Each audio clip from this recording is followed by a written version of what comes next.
Girl interrupts judge in court. What she says shocks everyone. That's not true. The words slice through the tense air like a blade. Heads snapped toward the back of the courtroom. The prosecutor's voice faltered mid-sentence. Frozen. The judge's gavel, once poised in midair, now trembled in his aged, wrinkled hand. All eyes landed on her. A small figure stood up from the last row, barely visible behind towering adults and rows of polished pews. A girl. No older than 11. Her voice didn't shake. Her body did.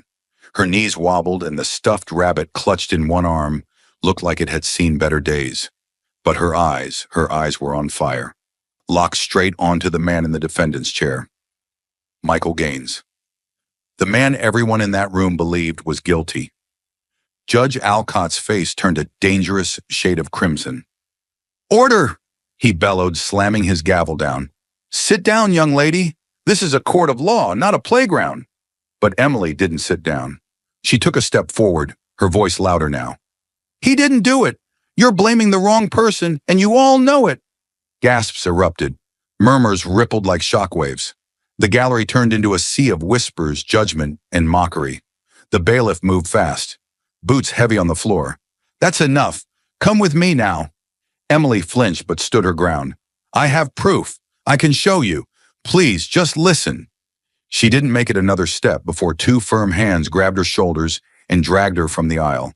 Her small shoes scraped loudly against the hardwood floor. Her voice cracked not with fear, but with frustration. "You're letting them win. He's innocent. Please just look at the evidence." Judge Alcott rose from his bench, towering in black robes. His voice thundered. "Remove her from this courtroom immediately. Disruptions will not be tolerated." The gallery laughed. Yes, laughed. A wave of cruel chuckles, scoffs, and sneering eyes washed over the child like acid. To them, she was just a poor girl in worn clothes and muddy sneakers. A distraction, a joke, a child who didn't belong in a place of law and order. "Is she serious?" someone whispered. "Whose kid is that?" Another drama queen raised by TV. No one saw the fire in her heart. No one saw the months she spent piecing the truth together. No one cared that her knees were bruised from days crawling through dusty library shelves, her eyes strained from hours staring at microfilm and blurry records. They saw her cheap hoodie. They saw her trembling hands. They saw her silence as weakness. They didn't see the truth. As the bailiff dragged her down the aisle, Emily's wide eyes locked on the judge. "Why won't you listen? You're supposed to care about the truth." Her voice cracked not from weakness, but desperation. "He's not the villain here, but you," she jerked her head toward the prosecutor. "You're making him one." That's when the judge leaned forward and hissed words that weren't for the crowd, but for her. "You're out of line, little girl. Know your place." The cruelty in his tone was a slap in the face, and Emily, though shaking, held his gaze. Not with hate, not with fear, but with something far worse for a man like him. Conviction. Her lips trembled, not from terror, but from the unbearable weight of injustice. "I thought the courtroom was where truth mattered most, but I guess it only matters if you're wearing a suit." Another ripple of laughter exploded from the gallery. The prosecutor smirked. The defense lawyer looked away. Even Michael Gaines, the man she was trying to save, seemed frozen in disbelief, his eyes glassy, his hands limp. Emily was dragged past the rows of people who wouldn't meet her eyes. No one stood up for her. No one stopped the guard. No one said a word.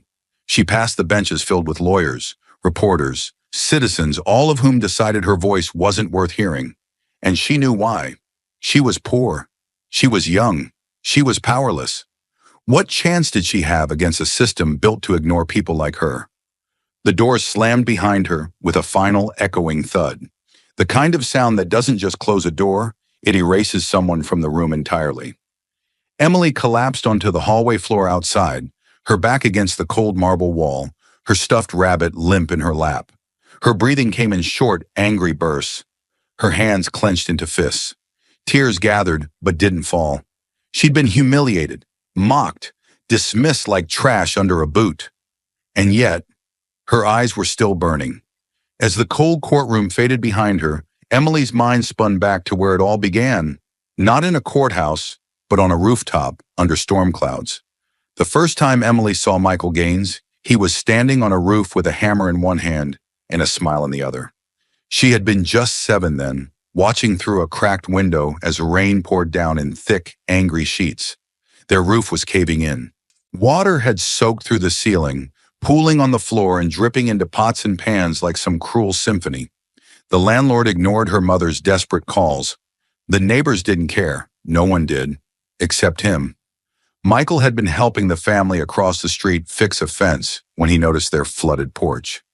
He didn't ask questions. He didn't hesitate. He just came over, looked at the damage, rolled up his sleeves, and climbed onto the roof. Emily remembered standing in the doorway, barefoot on the cold floor, hugging her worn-out stuffed rabbit as the rain blurred his silhouette. He worked for hours, covered in mud and soaked to the bone. By the time he left, the leak had stopped, and so had the storm. He didn't charge them a dime. All he said was, "No one should live like this." That moment embedded itself into her memory like a photograph burned into film. Years later, when she saw his mugshot flash across the TV screen with headlines screaming, "CEO steals millions," something inside her cracked. "That's the man who fixed our roof," she whispered. Jessica, her mother, had been quiet. Too quiet. Emily turned to her. "You know him, don't you?" Her mom hesitated before nodding. "I used to work for him. I was an accountant at his firm before I was let go." "Why didn't you ever tell me?" Jessica's jaw tightened. "Because sometimes it's safer not to talk about things you don't understand." But Emily wouldn't forget. The man who had saved them from sleeping under a leaking roof was now being paraded through the media like a monster. And the more they painted him as heartless, the more her gut screamed something was wrong. She started asking questions, at first quietly, carefully, but as she dug deeper, it became clear that no one wanted the questions asked. Her mother shut her down. "Leave it alone, Emily. People like us can't afford to go poking around powerful men's business." Her friends laughed. "You think a billionaire is going to thank you for being his little detective?" Even teachers dismissed her. "It's good you're passionate, Emily, but focus on school. Let the professionals handle it." But the truth? The professionals had already failed. The man who once climbed a roof to help a stranger was now behind bars. And no one seemed to care why. Emily Hartman became a ghost. Not the kind that haunts houses, no. The kind that moves quietly through libraries while the world ignores her. While other kids her age spent their afternoons on the playground or buried in video games, Emily spent hers beneath dim lights and dusty shelves, wrapped in silence and static-filled pages. She had made a decision, one that no child should ever have to make. If the adults wouldn't fight for the truth, then she would, alone if she had to. Every day after school, she walked the 3 long blocks to Fairfield Public Library, her backpack sagging with folders, highlighters, and a battered notebook nearly torn at the spine. The librarians had stopped asking why she was there. They just smiled, pointed her toward the archives, and gave her space. She always took the same seat. Back corner, 3rd table from the right. A cracked wooden chair beneath a flickering fluorescent bulb that buzzed like a warning. And there she hunted. She combed through everything: financial statements, public filings, SEC records, archived news articles, court transcripts, and employee whistleblower blogs buried deep in forgotten corners of the internet. Her fingers flew over the keyboard of the old library computer, copying, saving, printing. She learned how to read between the lines, how to spot shell companies, trace fake vendors, and cross-reference names and wire transfer dates. Most kids her age were struggling with fractions. Emily was decoding corporate fraud. But no matter how deep she dug, how much evidence she found, no one believed her. Her friends at school laughed when she showed them charts. "You're acting like some kind of detective," one boy said, rolling his eyes. "What, you gonna go arrest people now?" Another snatched her notebook and read it out loud in a sing-song voice. "Look at me. I'm little Emily, savior of billionaires." They burst out laughing. She sat alone at lunch after that. But the worst betrayal came from the one person she thought would understand: her mother. Jessica Hartman had once worked for Michael Gaines. She had respected him, admired him even. But that was years ago, before she was fired, before the company collapsed, before the media turned him into a monster. Emily came home one night, face lit with adrenaline. She slammed the door behind her and dropped a stack of printed records onto the kitchen table. Mom, you have to see this. Look, these two transactions? They go to the same dummy account. They're trying to bury the trail. This proves someone else is behind it. Jessica barely looked up from the sink. Emily, it's late. You have homework. This is my homework, she shouted, voice shaking. Michael didn't do this. Someone framed him, and I can prove it. Jessica dried her hands on a towel, her eyes tired. Honey, you need to stop this. You worked there, Emily pressed. You knew the numbers. You saw what kind of person he was. Jessica's voice turned cold. And I saw what happened when people asked too many questions. I lost my job. I lost our insurance. You don't know what you're getting into. But I do. No, you don't, Jessica snapped, slamming her hand on the table. You're a child. You think just because you found a few documents, you're going to save someone? This world doesn't work like that. People with power don't go down because a little girl made a PowerPoint. Emily recoiled as if slapped. The silence that followed was louder than any argument. Later that night, she sat in bed, clutching her rabbit like a shield, blinking back tears of rage. Not sadness, rage. Because she was right, and they were all too afraid to see it. The next morning, she was back at the library. The printer groaned under the weight of her obsession. She taped notes across her bedroom walls, color-coded strings between names, arrows between dates, yellow sticky notes with quotes from deposition transcripts. Her room looked like a crime show war board. She wasn't playing detective. She was one. And the more she found, the more obvious the lie became. The documents showed inconsistencies. The timelines didn't match. Money moved in patterns that reeked of intentional concealment. There was one key day, the day the prosecution claimed Michael had authorized the largest transfer, but Emily found photo evidence of him across town at a youth shelter fundraiser. The timestamp matched the exact window he was supposedly signing fraudulent authorizations. She highlighted that in red, circled it twice. Then she printed the gala's guest list. Michael wasn't just present, he was a keynote speaker, but still, no one cared. Let it go, her teacher said when Emily tried to explain during a current events assignment. The justice system will sort it out. Don't waste your time, a librarian whispered gently. These things never end the way you hope. They were wrong, and Emily, she was past the point of doubt. She had been laughed at, dismissed, even scolded by the people she loved most. But that only sharpened her edge. Every new clue became fuel. Every new lie became kindling. The system had failed Michael Gaines. It had failed her mother. But it wouldn't fail again. Not while she still had breath. She didn't care that no one believed her. She didn't care that she was just a girl in hand-me-down sneakers and thrift store jeans. She had the truth. And she was going to drag it into the light even if she had to burn the shadows down to do it. With her heart pounding and the weight of truth in her backpack, Emily knew there was only one person left who might take her seriously. If no one else would fight for Michael Gaines, maybe his lawyer would. Emily's sneakers squeaked against the polished courthouse floor as she walked with determined steps, her worn-out backpack bouncing against her back. The folder inside felt heavier than it should not because of weight, but because of truth. And truth, she'd learned, was dangerous. She stopped outside a door marked James R. Bennett, defense attorney, the man who was supposed to be fighting for Michael Gaines, the man she hoped was still willing to listen. She took a breath and knocked. The door swung open, and there he stood, tall, gray at the temples, sleeves rolled up, tie loosened, and eyes that looked like they hadn't slept in days. He glanced down at her, confused. "Are you lost?" he asked. "I need to speak with you," Emily said, her voice steady. "It's about Michael Gaines. I have something that can help." He raised an eyebrow, only mildly curious. "What, you have a petition? A school project?" "No," she said, pulling out the folder. "I have evidence." He sighed, already dismissing her. "Look, sweetheart, I appreciate the passion, I really do. But this is a serious case.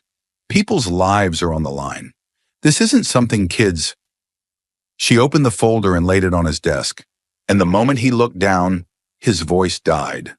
Inside were printed spreadsheets, diagrams, annotated court filings, time-stamped photos, traced wire transfers, and a color-coded chart mapping out a timeline that contradicted the prosecution's entire case, all compiled by a girl barely 11 years old. For a moment, Bennett just stood there staring. Then slowly he sat down. "Where did you get this?" he asked, eyes scanning a page of highlighted financial transactions. "The public library. Some came from my mom's old records. She used to work for him. She was an accountant at Gaines and West." He looked up sharply. "Jessica Hartman." Emily nodded. Bennett exhaled, suddenly realizing this wasn't a game. "And you did this? All on your own?" "I've been going to the library every day after school," she said. "No one else would help, so I did it myself." He flipped another page, then another, his expression hardening with each turn. This is good. Too good." He leaned back, rubbing his temples. "You found a photo that proves Michael had an alibi during the fraudulent transaction. That alone could reopen the timeline. And this," she added, pointing to another page, "shows repeated payments made to a vendor that doesn't exist. And the address leads to a parking lot. It's a shell." Bennett stared at her like he was seeing a ghost. "This isn't just evidence. This is a blueprint to dismantle the prosecution's entire case." For a moment, there was silence. Emily waited, hope flickering in her chest. But then Bennett's expression changed. It wasn't excitement. It was fear. He stood up and closed the blinds to his office, then locked the door. When he turned back to her, his voice had dropped low. "You have to stop, right now." Emily blinked. "What?" He stepped closer, lowering his voice. "This isn't about embezzlement anymore. What you've uncovered, this is tied to people who don't just fire employees or ruin reputations. They erase people. But the truth isn't always enough to save you," he cut in. "You think because you're right, you're safe? You think justice protects the brave?" He tapped the folder. This makes you a target." "I don't care," Emily said, her voice trembling but fierce. "He helped us when no one else did. And now they're destroying him for something he didn't do. I won't stay silent." Bennett leaned in closer, his voice barely above a whisper. "Emily, you don't understand. I've defended men like Gaines before. I've seen what happens when people go up against this kind of power. I'm not people," she said. "I'm me. That's exactly why I'm telling you to lay low," he snapped. "Because you're a child. Because they'll see you as weak, easy to shut down. They won't care how smart you are, or how right." Emily clenched her fists. "So what? I'm just supposed to do nothing? Just sit back and let them win?" "No," he said. "You're supposed to survive long enough for the truth to matter." He walked to his desk, grabbed a black folder, and slid her documents inside. "I'll handle this, quietly, through the right channels. But he pointed at her, "you need to disappear, not literally, just go back to school. Act normal, stop digging. Don't speak to anyone about this. Not the press, not your friends, not even your mother." "Why not my mom?" Emily's voice cracked. "Because if they find out you've told anyone else, they won't just come after you, they'll come after everyone you love." The words hit like ice water. He walked back to her, holding out a small business card. "This has my personal number. If anything happens, anything, you call me. But you say nothing unless I say it's safe." Emily looked at the card, then back at the man who just a few minutes ago had treated her like a joke. Now he was speaking to her like she was the last hope in a collapsing case. "This isn't fair," she said quietly. "No," Bennett replied, voice tight. "It's not. But fairness is a luxury you don't have when you're up against kings who kill in silence." Emily tucked the card into her pocket, her hands shaking. She had come here hoping to be believed. Now she was being told to disappear. But as she walked to the door, she turned back. Her eyes were still burning, not with fear, but with something sharper. "If anything happens to you," she said, "I won't stay quiet." Bennett didn't smile. He just nodded. And as Emily stepped out of the office, into a hallway filled with lawyers, reporters, and whispered lies, she realized something. She was no longer just a girl with a notebook. She was a threat. And someone, somewhere, had just added her name to their list. But truth, Emily would soon discover, doesn't just attract justice, it attracts enemies. And the closer she got to uncovering the real story behind Michael Gaines's downfall, the more dangerous the shadows around her became. It started with the black car. At first, Emily thought it was just coincidence. Maybe someone new had moved into the neighborhood, but the same vehicle had been parked across the street 3 days in a row, engine off, windows tinted so dark she couldn't even make out a silhouette behind the wheel. Every time she glanced at it from the living room window, her stomach twisted into a knot. Then came the man. Tall, pale gray suit, sunglasses even when it wasn't sunny. He never knocked, never said a word, just stood there, down the street, watching.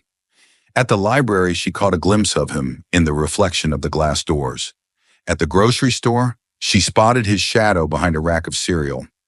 He was always just far enough away that no one else noticed, but close enough that she couldn't shake the feeling that she wasn't just being watched, she was being hunted.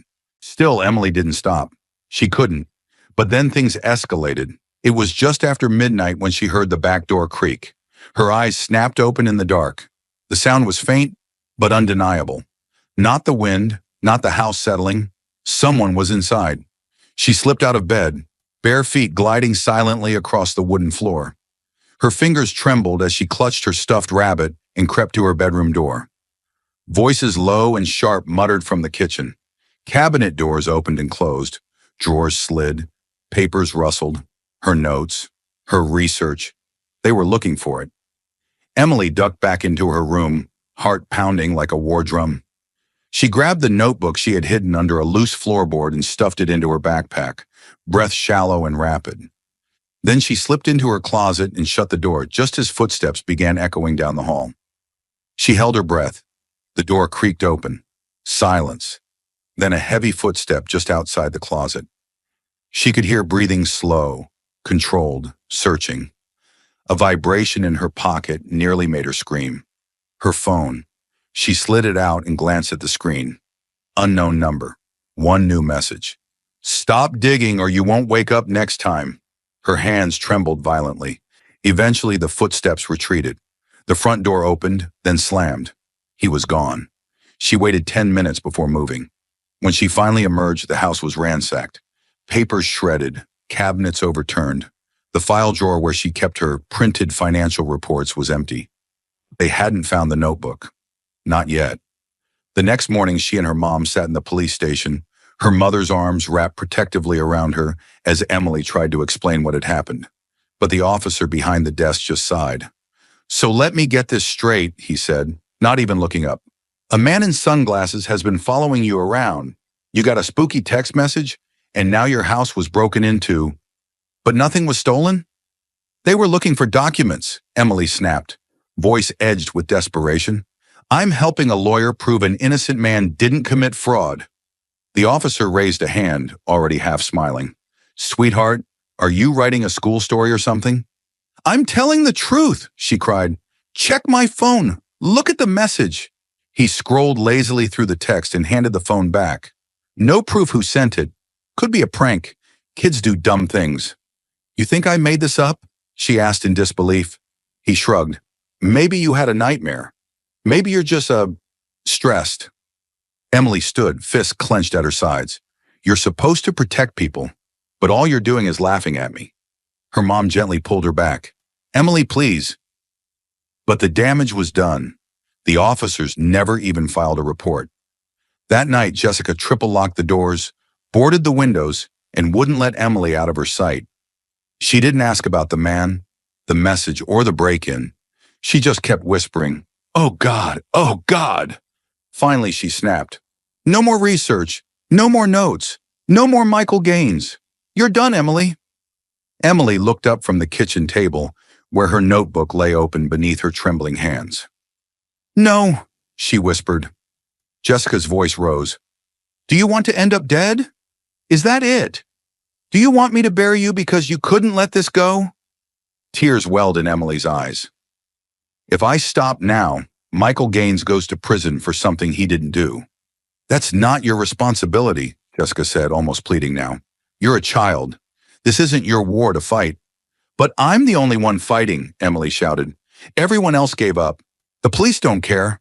The press won't listen. Even you used to believe in the truth, Mom. What happened to you?" Jessica turned away, shoulders shaking.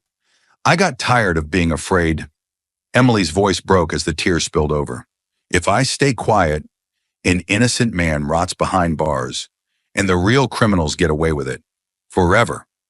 The silence that followed was thick with pain. Jessica looked at her daughter not as a child, but as someone standing in the middle of a storm, refusing to be blown away. She slowly walked over, knelt beside her, and placed a hand over Emily's. "I just don't want to lose you," she whispered. Emily sniffled. "I don't want to lose you either, but I have to do this, even if it's hard, especially because it's hard." Jessica was quiet for a long time. Then finally she nodded. "Then we'll find another way, together." Emily didn't know what scared her more, what they had uncovered, or how much more there still was to find. But one thing was certain. She wasn't alone anymore, and she wasn't backing down. The fight for justice is just beginning. More shocking twists are ahead. Don't miss a moment. Like, subscribe, and turn on notifications to stay with us. Thank you for standing for truth and justice. Where are you watching from? Let us know. Still, Emily didn't stop. She couldn't. But then things escalated. It was just after midnight when she heard the back door creak. Her eyes snapped open in the dark. The sound was faint, but undeniable. Not the wind, not the house settling. Someone was inside. She slipped out of bed, bare feet gliding silently across the wooden floor. Her fingers trembled as she clutched her stuffed rabbit and crept to her bedroom door. Voices low and sharp muttered from the kitchen. Cabinet doors opened and closed. Drawers slid. Papers rustled. Her notes. Her research. They were looking for it. Emily ducked back into her room, heart pounding like a war drum.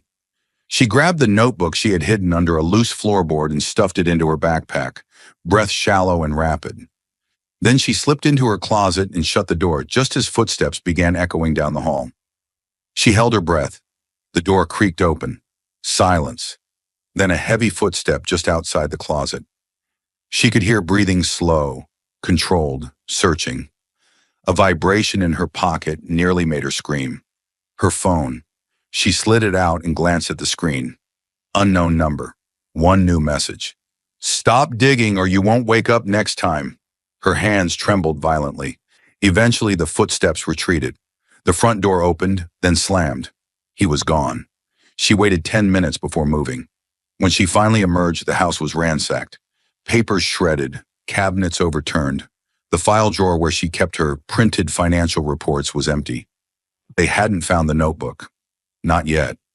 The next morning, she and her mom sat in the police station, her mother's arms wrapped protectively around her as Emily tried to explain what had happened. But the officer behind the desk just sighed. "So let me get this straight," he said, not even looking up. "A man in sunglasses has been following you around. You got a spooky text message, and now your house was broken into. But nothing was stolen?" "They were looking for documents," Emily snapped, voice edged with desperation. "I'm helping a lawyer prove an innocent man didn't commit fraud." The officer raised a hand, already half smiling. "Sweetheart, are you writing a school story or something?" "I'm telling the truth," she cried. "Check my phone. Look at the message." He scrolled lazily through the text and handed the phone back. "No proof who sent it. Could be a prank. Kids do dumb things." "You think I made this up?" she asked in disbelief. He shrugged. "Maybe you had a nightmare. Maybe you're just, stressed." Emily stood, fists clenched at her sides. "You're supposed to protect people, but all you're doing is laughing at me." Her mom gently pulled her back. "Emily, please." But the damage was done. The officers never even filed a report. That night, Jessica triple-locked the doors, boarded the windows, and wouldn't let Emily out of her sight. She didn't ask about the man, the message, or the break-in. She just kept whispering, "Oh God, oh God." Finally, she snapped. "No more research, no more notes, no more Michael Gaines. You're done, Emily." Emily looked up from the kitchen table, where her notebook lay open beneath her trembling hands. "No," she whispered. Jessica's voice rose. "Do you want to end up dead? Is that it? Do you want me to bury you because you couldn't let this go?" Tears welled in Emily's eyes. "If I stop now, Michael Gaines goes to prison for something he didn't do." "That's not your responsibility," Jessica said, almost pleading now. "You're a child. This isn't your war to fight. But I'm the only one fighting, Emily shouted. Everyone else gave up. The police don't care. The press won't listen. Even you used to believe in the truth, Mom. What happened to you? Jessica turned away, shoulders shaking. I got tired of being afraid. Emily's voice broke as the tears spilled over. If I stay quiet, an innocent man rots behind bars, and the real criminals get away with it. Forever. The silence that followed was thick with pain. Jessica looked at her daughter not as a child, but as someone standing in the middle of a storm, refusing to be blown away. She slowly walked over, knelt beside her, and placed a hand over Emily's. I just don't want to lose you, she whispered. Emily sniffled. I don't want to lose you either, but I have to do this, even if it's hard, especially because it's hard. Jessica was quiet for a long time. Then finally she nodded. Then we'll find another way, together. Emily didn't know what scared her more, what they had uncovered, or how much more there still was to find. But one thing was certain. She wasn't alone anymore, and she wasn't backing down. The fight for justice is just beginning. More shocking twists are ahead. Don't miss a moment. Like, subscribe, and turn on notifications to stay with us. Thank you for standing for truth and justice. Where are you watching from? Let us know. The storm hit late at night, rain hammering the windows like a warning. But Emily wasn't asleep. She was digging. Her mother had gone to bed hours ago, emotionally drained after another round of pleading with her to stop. But Emily couldn't stop, not now. Not after the threats, not after the break-in, and definitely not after that cold dismissal from the police. Something was still missing, a missing link she hadn't yet found. She remembered something years ago when she was little. Her mom kept everything in notebooks. Receipts, appointment times, even financial data from her old job. Jessica Hartman had once been meticulous, but when she got fired, she threw most of it away. Most of it. Emily moved quietly through the hallway, flashlight in hand, heart pounding with each creak of the floor. She made her way to the attic, dusty, cramped, and long ignored. Old boxes lined the corners like forgotten memories, sealed shut with time and tape. She crawled past holiday decorations and broken toys until she found the one marked office. Her hands shook as she peeled it open. Inside, beneath cracked folders and faded company brochures, lay a brown leather-bound notebook. It was old edges worn, the spine half split, but the second she opened it, she knew this was it. Her mother's handwriting filled every page. Numbers, transaction codes, initials, notes scribbled hastily in the margins. And then she saw it. March 17th, 2020, 2:14 p.m. Something's not right. Transfer logged under internal account Theta Corp. No vendor match. Spoke to Gaines. He looked alarmed. Told me to drop it. Emily's breath caught. She flipped faster, now line after line of records.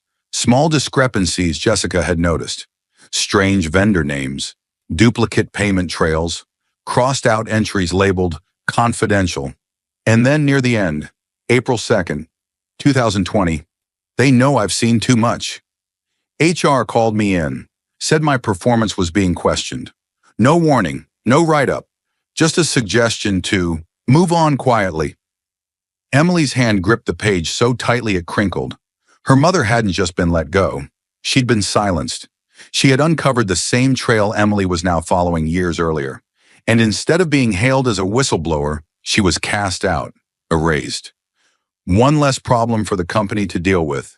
One less voice that could speak the truth. And worst of all, she had never said a word. Emily sat there, rain pounding the roof above her like a ticking clock, as realization washed over her in cold waves. Her mother had known, and she had buried it out of fear, because speaking up had cost her everything. Emily ran her fingers down the final page, heart racing. This notebook was more than just records. It was a confession, a trail of breadcrumbs left behind by someone too scared to finish the path. Now it was Emily's turn. She climbed down from the attic like a girl carrying stolen treasure. The air between them felt heavier than the storm clouds outside. Thunder rumbled low in the distance. But inside the living room, the silence was louder. Emily stood in front of her mother, clutching the old leather notebook like it was a grenade ready to explode. Jessica Hartman sat still on the couch, her fingers curled around a chipped mug of cold tea. Her eyes, once steely and unflinching, now shimmered with something unspoken regret. Emily placed the notebook on the coffee table, slowly, deliberately. "You lied to me," she said, voice low but sharp. Jessica didn't look up. "You told me you just lost your job, that it was some downsizing, that it wasn't personal, but you knew."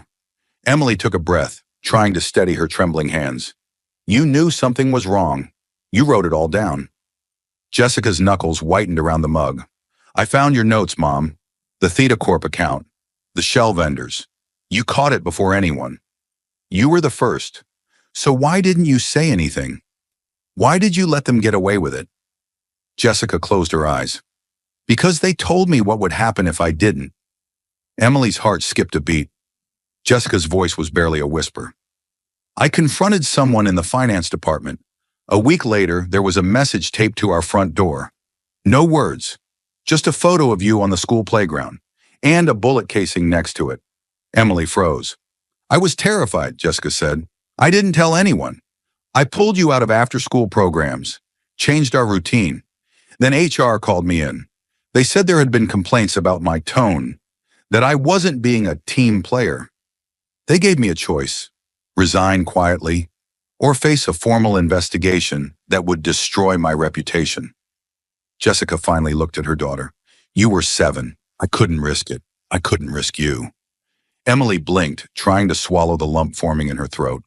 The thought of her mother, standing alone in a room full of sharks, protecting her in silence, it cracked something inside her. But it also made her angrier. "So you let them bury it," Emily said, tears in her eyes. "You let them frame Michael Gaines." "I didn't know they'd go that far," Jessica said, her voice breaking. "I thought if I just stayed quiet, it would stop, that someone else would eventually come forward, someone with more power, more protection." "But no one did." Jessica shook her head. "No one ever does," she whispered. "That's what they count on." Emily turned away, pacing the floor, hands clenched into fists.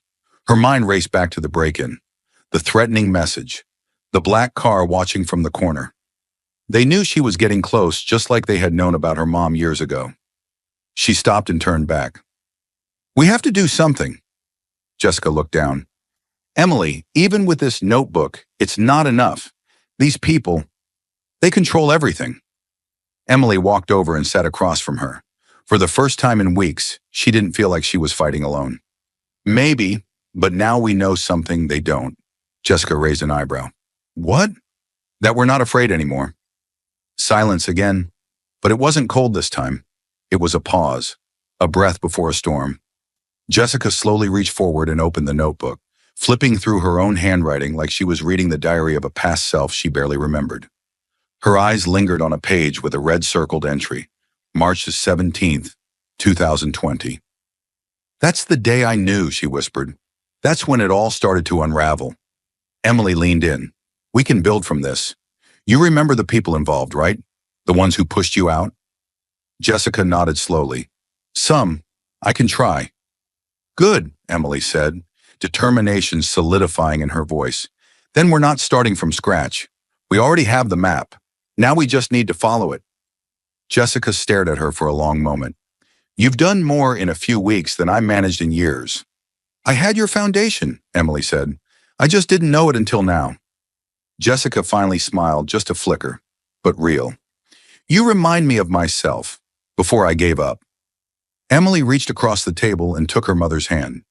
"Then take it back, with me." Lightning cracked across the sky outside, illuminating their faces in a sharp white flash. But neither of them flinched. Jessica stood, walking to a bookshelf she hadn't touched in years. She reached behind it and pulled out a dusty metal tin. Inside were flash drives, copies of old tax documents, photos, and receipts.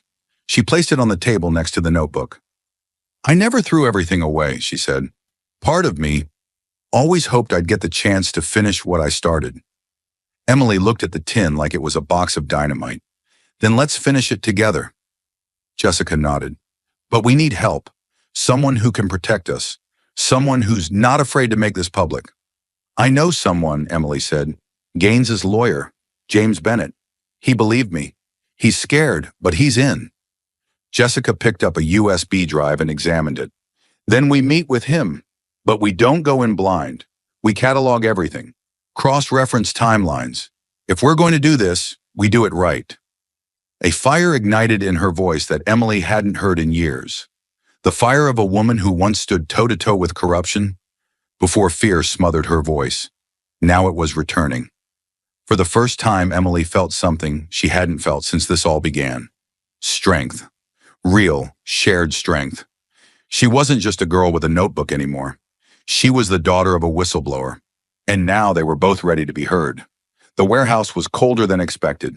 Concrete walls loomed like silent sentinels, shadows crawling across the floor as flickering lights buzzed overhead. Rain battered the roof like bullets from the sky, and every step echoed like a siren. Emily clutched her mother's hand tightly as the three of them moved through the dark. Jessica stayed close behind, flashlight in one hand, pepper spray in the other. Attorney James Bennett led the way, his jaw clenched, gun holstered at his hip just in case. "This is the place," he whispered. Hidden beneath a false wall in a back room was a rusted metal locker covered in dust. Bennett pried it open with a crowbar. Inside, wrapped in layers of old jackets and plastic, were several thick binders and hard drives. Stamped on the cover of the binders was a logo, Gaines and West Accounting. Jessica reached in, hands trembling as she pulled the documents out. She flipped through the pages, eyes darting over line after line of transactions. "This is it," she breathed. "Everything they tried to hide. It's all here." Emily stared at the binders. These weren't just papers, they were proof. Records of fraudulent wire transfers, ghost vendors, blackmail payments, and all signed not by Michael Gaines. Suddenly crash. The door behind them exploded open. "Move!" Bennett shouted, shoving the women to the floor as bullets tore through the air, shattering concrete and metal. Three masked men with rifles stormed the room. Tactical gear, laser sights, no warning, no questions. "Take cover!" Jessica screamed, pulling Emily behind a stack of crates. "We have to get the data out!" Emily cried, gripping the binders. "Give it here!" Bennett barked, firing 2 shots before ducking for cover. "They're not here to arrest us. They're here to erase us." One of the attackers hurled a smoke canister. The room filled with thick white fog, blinding, choking. Emily, still clutching the binders to her chest, followed her mom's hand through the haze, coughing violently. "I can't see." "Just follow my voice," Jessica shouted. They stumbled out a side door into the pouring rain. The alley behind the warehouse was a maze of rusted fences and scattered debris. Headlights cut through the fog behind them. "They're flanking us," Bennett yelled. "We need to split meat at the truck." A gunshot rang out, then another. Emily felt a searing pain slice through her shoulder. She screamed, dropping to her knees. The binders hit the ground beside her, pages sprawling across the wet pavement. "Emily!" Jessica cried, rushing to her. Blood soaked through the girl's hoodie, dark and hot. Her fingers scrambled to gather the soaked pages, ignoring the pain, ignoring the panic. "Don't let them take it," she gasped. "Don't let them." Jessica pulled her up. "You're hurt. We have to go." "No," Emily sobbed, clutching the binders to her chest, even as blood ran down her arm and dripped onto the pages. "We can't leave it." Bennett skidded around the corner, shouting, "This way!" Together they sprinted through the storm, the rain turning the alley into a river of mud and shadows. Behind them, the masked men shouted, lights scanning. Another shot too close. Then Jessica spotted it, an old delivery truck, half buried in weeds near a chain-link fence. "In there!" They flung the back doors open and piled inside, slamming them shut just as footsteps pounded past. Inside, the air was musty, the darkness suffocating. Water dripped from the ceiling, but for now it was shelter. Emily collapsed to the floor, binders still clutched to her chest, blood smearing the edges of the documents. She winced in pain, breathing fast. Jessica tore off a strip of cloth from her shirt and began pressing it against the wound. "Sweetheart, stay with me. You're okay. You're okay." Emily blinked through tears, her lip trembling. "Why?" Her voice cracked. "Why does it have to be this way?" Jessica's eyes filled with tears. Emily looked down at the ruined pages in her lap, drenched in rain, in blood, in truth. Is the truth really worth dying for? She whispered, her voice barely audible above the rain hammering the roof. Is it really worth this much? The question hung in the air like a gunshot. Jessica wrapped her arms around her daughter, pulling her close despite the blood, despite the pain. It is, she said, her voice shaking.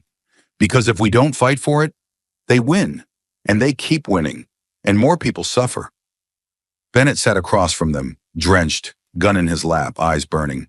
This wasn't supposed to happen. I thought we had more time. I thought we were under the radar.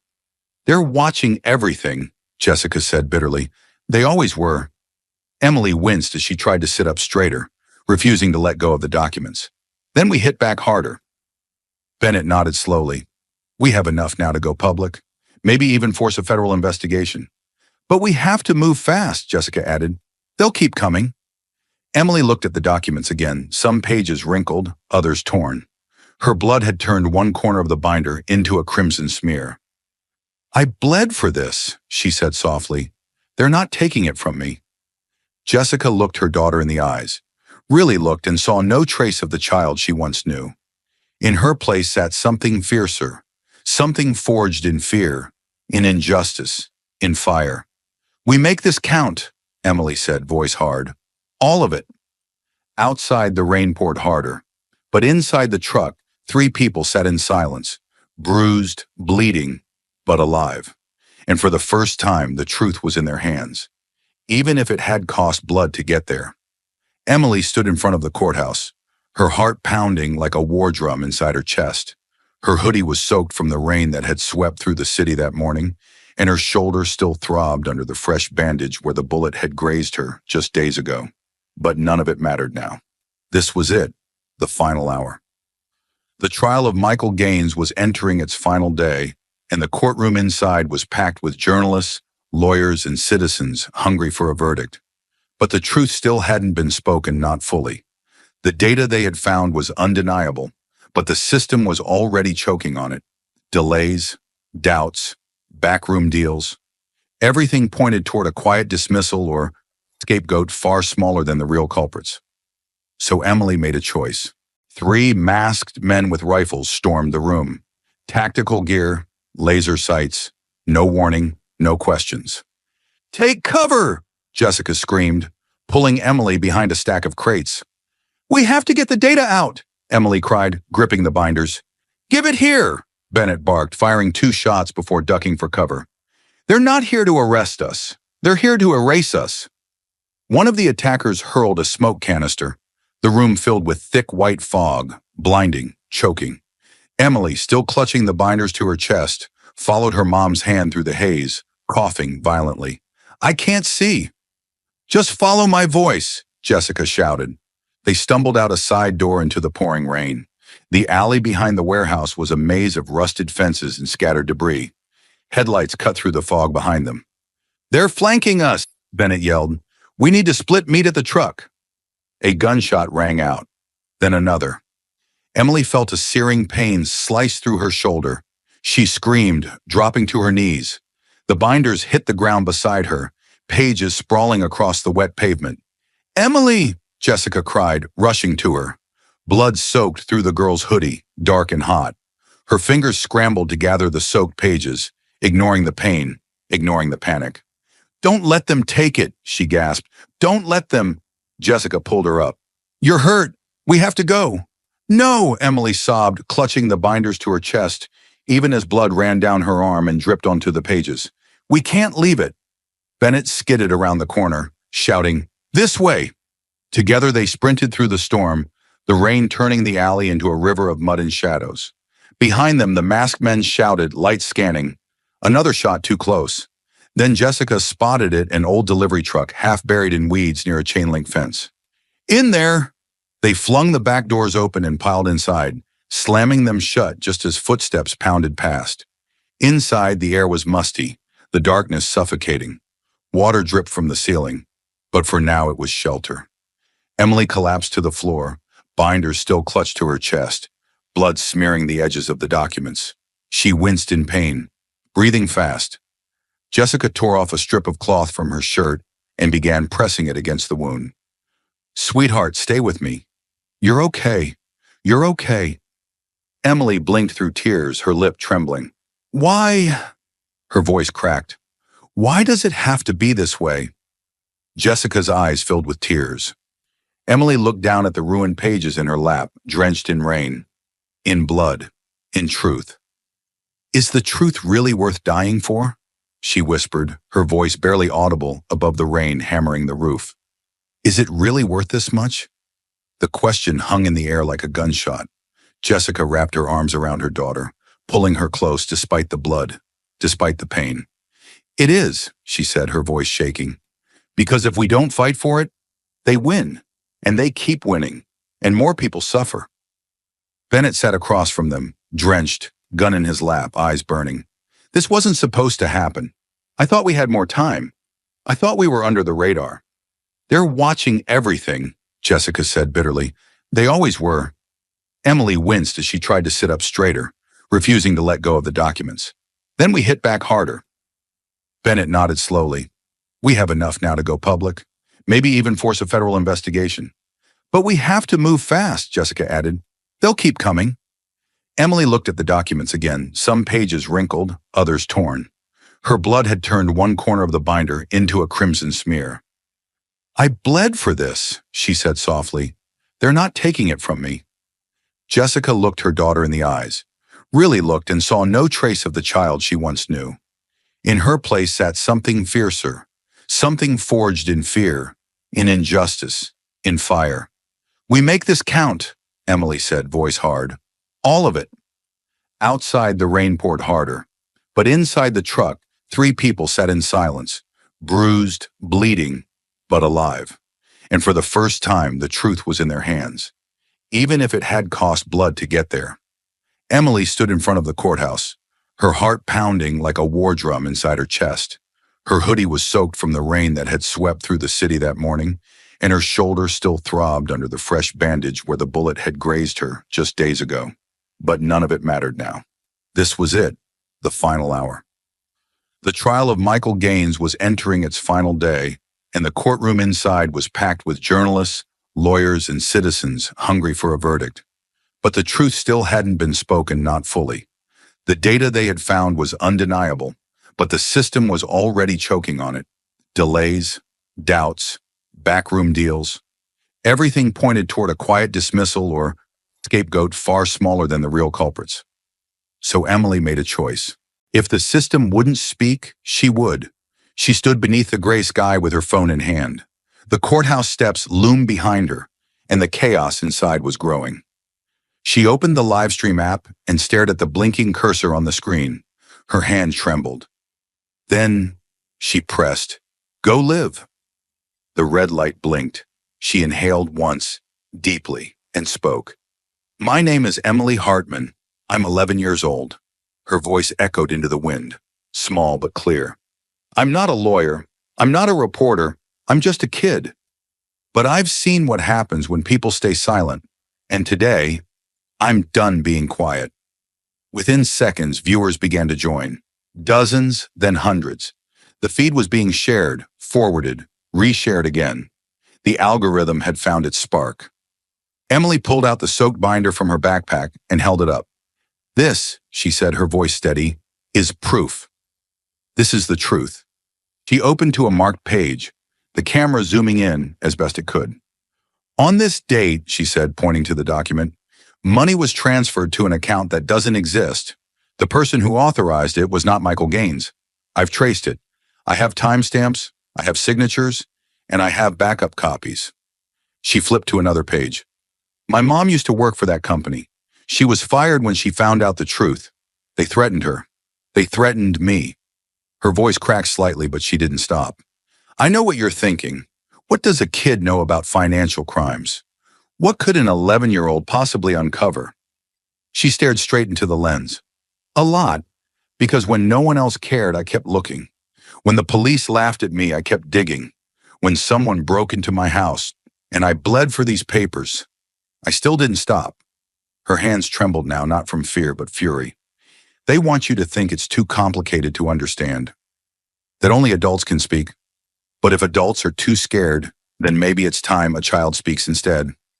She closed the binder and hugged it to her chest. I'm not doing this for fame. I'm not doing this for attention. I'm doing it because an innocent man is about to be sentenced for something he didn't do, and the people who really did it are hiding behind their money, their lawyers, and their silence. She raised her chin. Well, not anymore. The comments section on the live stream exploded. Support, shock, outrage. Hashtags began to trend. Reporters outside the courthouse were turning toward her now, phones and cameras raised. A crowd was forming, and Emily kept going.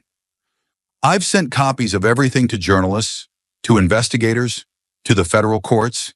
You can shut me down, but you can't shut this down. She tapped the binder. This is already everywhere. Bennett stepped out of the courthouse doors behind her, eyes wide as he saw the growing crowd and realized what she was doing. He didn't stop her. Jessica stood at the bottom of the steps, tears in her eyes, not from fear this time, but pride. Her daughter had become the voice she once lost. Emily turned back to the camera.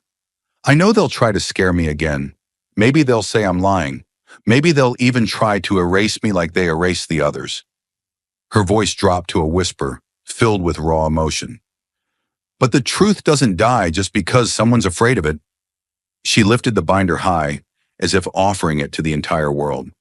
This is for Michael Gaines, for my mom, for everyone who was silenced. I may be a kid, but I'm not invisible. I'm not powerless.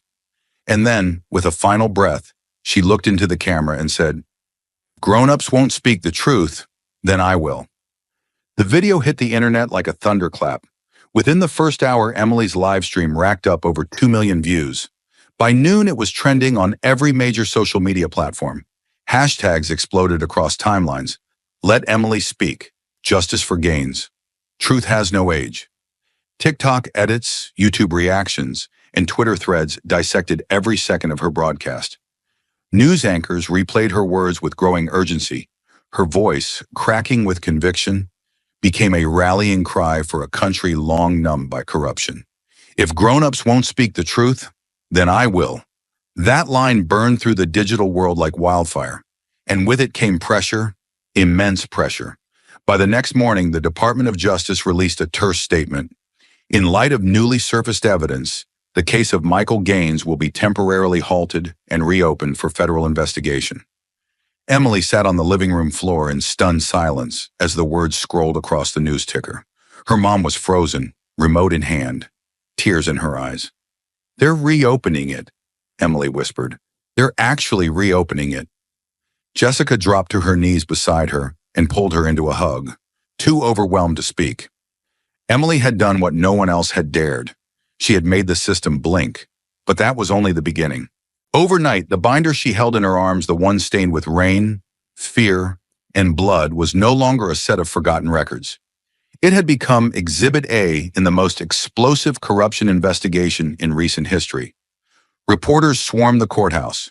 News vans lined the streets. Protesters waved signs outside in the rain, demanding transparency. Justice for Gaines, they chanted. Listen to the kid. But while the public roared, a quieter storm was gathering behind closed doors. A federal task force was quickly assembled independent from local law enforcement, with access to digital forensics and deep financial audits.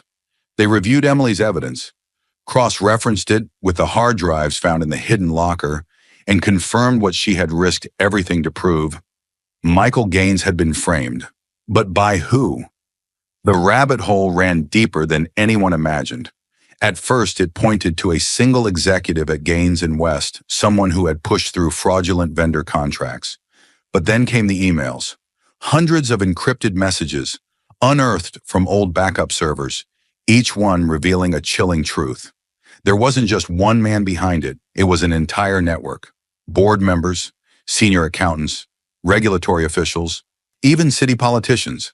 A decades-old laundering scheme that used retirement accounts, fake development projects, and dummy companies to funnel money through shell corporations. The operation had tentacles in real estate, pharmaceuticals, tech startups, and always just enough deniability to escape scrutiny. Until now. Emily's video didn't just spark outrage, it cracked the shell. As the DOJ team pressed forward, arrests began quietly. One by one, high-level names that once seemed untouchable were pulled into the light. Some fled, some lawyered up, but a few those with just enough conscience and just enough fear flipped. Testimonies surfaced. Wiretaps were unsealed. Secret recordings from boardroom meetings revealed conversations about managing whistleblowers and neutralizing liability. One audio file chilled investigators to the bone. If she's a kid, it's even better. No one believes kids. That recording played on national television. The world watched in stunned silence. Then rage followed. Emily was no longer just a girl with a live stream. She was now the key witness in the most dangerous financial scandal in the last 20 years. And the people behind it were furious. "We've exposed a monster," said James Bennett in a televised interview. "And that monster knows her name." Despite her growing fame, Emily was moved into protective custody. She, her mother, and Bennett were relocated under federal watch. U.S. Marshals stood outside their temporary safe house 24/7, but Emily refused to hide in silence. She spoke in interviews carefully, bravely. "People think kids aren't paying attention," she told one journalist. "But I was watching, I was listening, and I saw what they tried to bury." Her voice, still small, still 11 years old, was now impossible to ignore. Meanwhile, the trial against Michael Gaines shifted from defense to vindication. The judge who once dismissed Emily's outburst in court now sat with eyes lowered, reviewing stacks of new evidence brought forth by the task force. The prosecutor who once rolled her eyes at a child's testimony had been forced to resign after it was revealed her campaign received quiet donations from one of the shell companies. The court of law was finally catching up with the court of public opinion. And the truth, it was louder than ever. Jessica sat beside Emily every day, watching her daughter do what grown men in suits never dared. Not because they couldn't, but because they wouldn't. One afternoon, as they watched another round of headlines scroll across the screen, CEO arrested in Gaines scandal, facing 27 federal charges. Jessica turned to Emily and whispered, "You did this." Emily looked down at her hands. "I just didn't want to be afraid anymore." Jessica pulled her into a tight embrace. "And now the people who made us afraid are the ones running." Across the country, classrooms showed Emily's speech as part of a lesson on civic courage. Activists shared her live stream in rallies, holding signs that read, "Truth has no age." Editorials dubbed her the girl who unmasked giants. But beneath all the noise, Emily remained focused on one thing: justice. True justice. Not just for Michael Gaines, but for every person like him. Every voice that had been silenced. Every family that had been destroyed by power and greed. Her fight wasn't over, but now the world was finally fighting with her. The truth had gone viral, and there was no way to shut it down. The courtroom was silent. Not the tense, waiting kind of silence. Not the kind weighed down by dread or fear. This was something else, something sacred. A hush that felt like the world had stopped spinning for just a breath. Emily sat in the front row, her legs barely reaching the floor, her hands folded tightly in her lap. Beside her, Jessica gripped her hand with the quiet force of a mother who had watched her daughter do the impossible. And in front of them, at the defense table, sat Michael Gaines, calm, composed, but with tears brimming in his eyes. The judge looked down over his glasses, voice firm but carrying a weight that echoed through the chamber. "This court finds that Michael Gaines is not guilty on all charges." The words hit like a thunderclap. Gasps, then cheers, then sobs. Michael closed his eyes, his body shaking with relief. Bennett leaned over and clasped his shoulder, whispering something only they could hear. Emily could feel the pressure inside her chest finally release the dam breaking, but instead of water, it was breath. Finally, the world had listened. But the world wasn't done with her. By the time they stepped outside the courthouse, there was already a sea of reporters waiting, cameras flashing like lightning, microphones shoved forward like weapons. And yet, it wasn't hostile. Not anymore. They weren't trying to trap her or twist her words. They just wanted to hear from the girl who changed everything. Emily squinted against the sunlight. It had rained all morning, but now the sky had opened into soft, glowing blue. She took one step forward, the crowd parting like the Red Sea. Someone shoved a microphone toward her. "Emily! Emily, do you have anything you want to say? Another voice called out. They're calling you a hero. How does that feel? Will you write a book? Speak at schools? What comes next for the girl who exposed a national scandal? Emily paused, looked around. All these adults, all these eyes, all this noise. And then her voice, soft but cutting clear through the chaos. I'm not a hero. I just didn't want anyone else to be punished for something they didn't do. The reporters froze. There was no performance in her eyes, no hunger for fame, just exhaustion, honesty, and a truth sharper than any headline. Silence returned, until Jessica stepped forward, her arms wrapping tightly around her daughter. She held her as if trying to memorize her shape, her scent, her heartbeat, everything. And then, in a choked whisper only the crowd's silence could carry, "You did the one thing the whole world tries to avoid. You told the truth." Emily broke then, burying her face into her mother's shoulder, the weight of everything, fear, pain, victory spilling out in tears. Jessica held her tighter, tears streaking down her own face. The cameras kept rolling, but no one dared to interrupt. Even the journalists lowered their mics, or it was no longer a news story. It was a moment that belonged to a child who stood up to power and won. Over the next week, Emily's name was everywhere. Newspapers printed her photo across the front page, the girl who spoke truth to power. Editorials praised her as a beacon of hope. Politicians scrambled to align themselves with her courage. Schools invited her to speak. Authors wanted to buy her story. Documentary crews made offers. A senator even nominated her for a National Courage Award. Emily declined them all. She didn't care about fame. The real victory had already happened. Michael Gaines was free. The network that framed him was falling apart. Investigations had spread across multiple cities, and families, who once believed the system couldn't be beaten, had seen a new kind of justice, raw, fragile, but real. Back at home, things slowly returned to something resembling normal. Except nothing would ever truly be normal again. Emily still carried the scars, literal and emotional. The memory of being chased, threatened, bleeding in the rain. But she also carried something else, a fire. Not the kind that burns wild, the kind that stays deep in the chest, the kind that tells you the fight isn't over, that the world can change, but only if someone dares to push it. One evening, as she sat by the window watching the wind move through the trees, Jessica came over with 2 mugs of hot cocoa. They sat in silence for a while, mother and daughter. Then Jessica spoke. "Do you know what I see when I look at you?" Emily glanced over. "A troublemaker?" Jessica laughed. "I see someone who reminded the world what bravery really looks like." Emily stared into her cocoa. "I was so scared." "I know. I still am." Jessica nodded. "But you didn't let it stop you." Emily leaned her head on her mother's shoulder. "Do you think it's over?" Jessica didn't answer right away. "No," she said finally.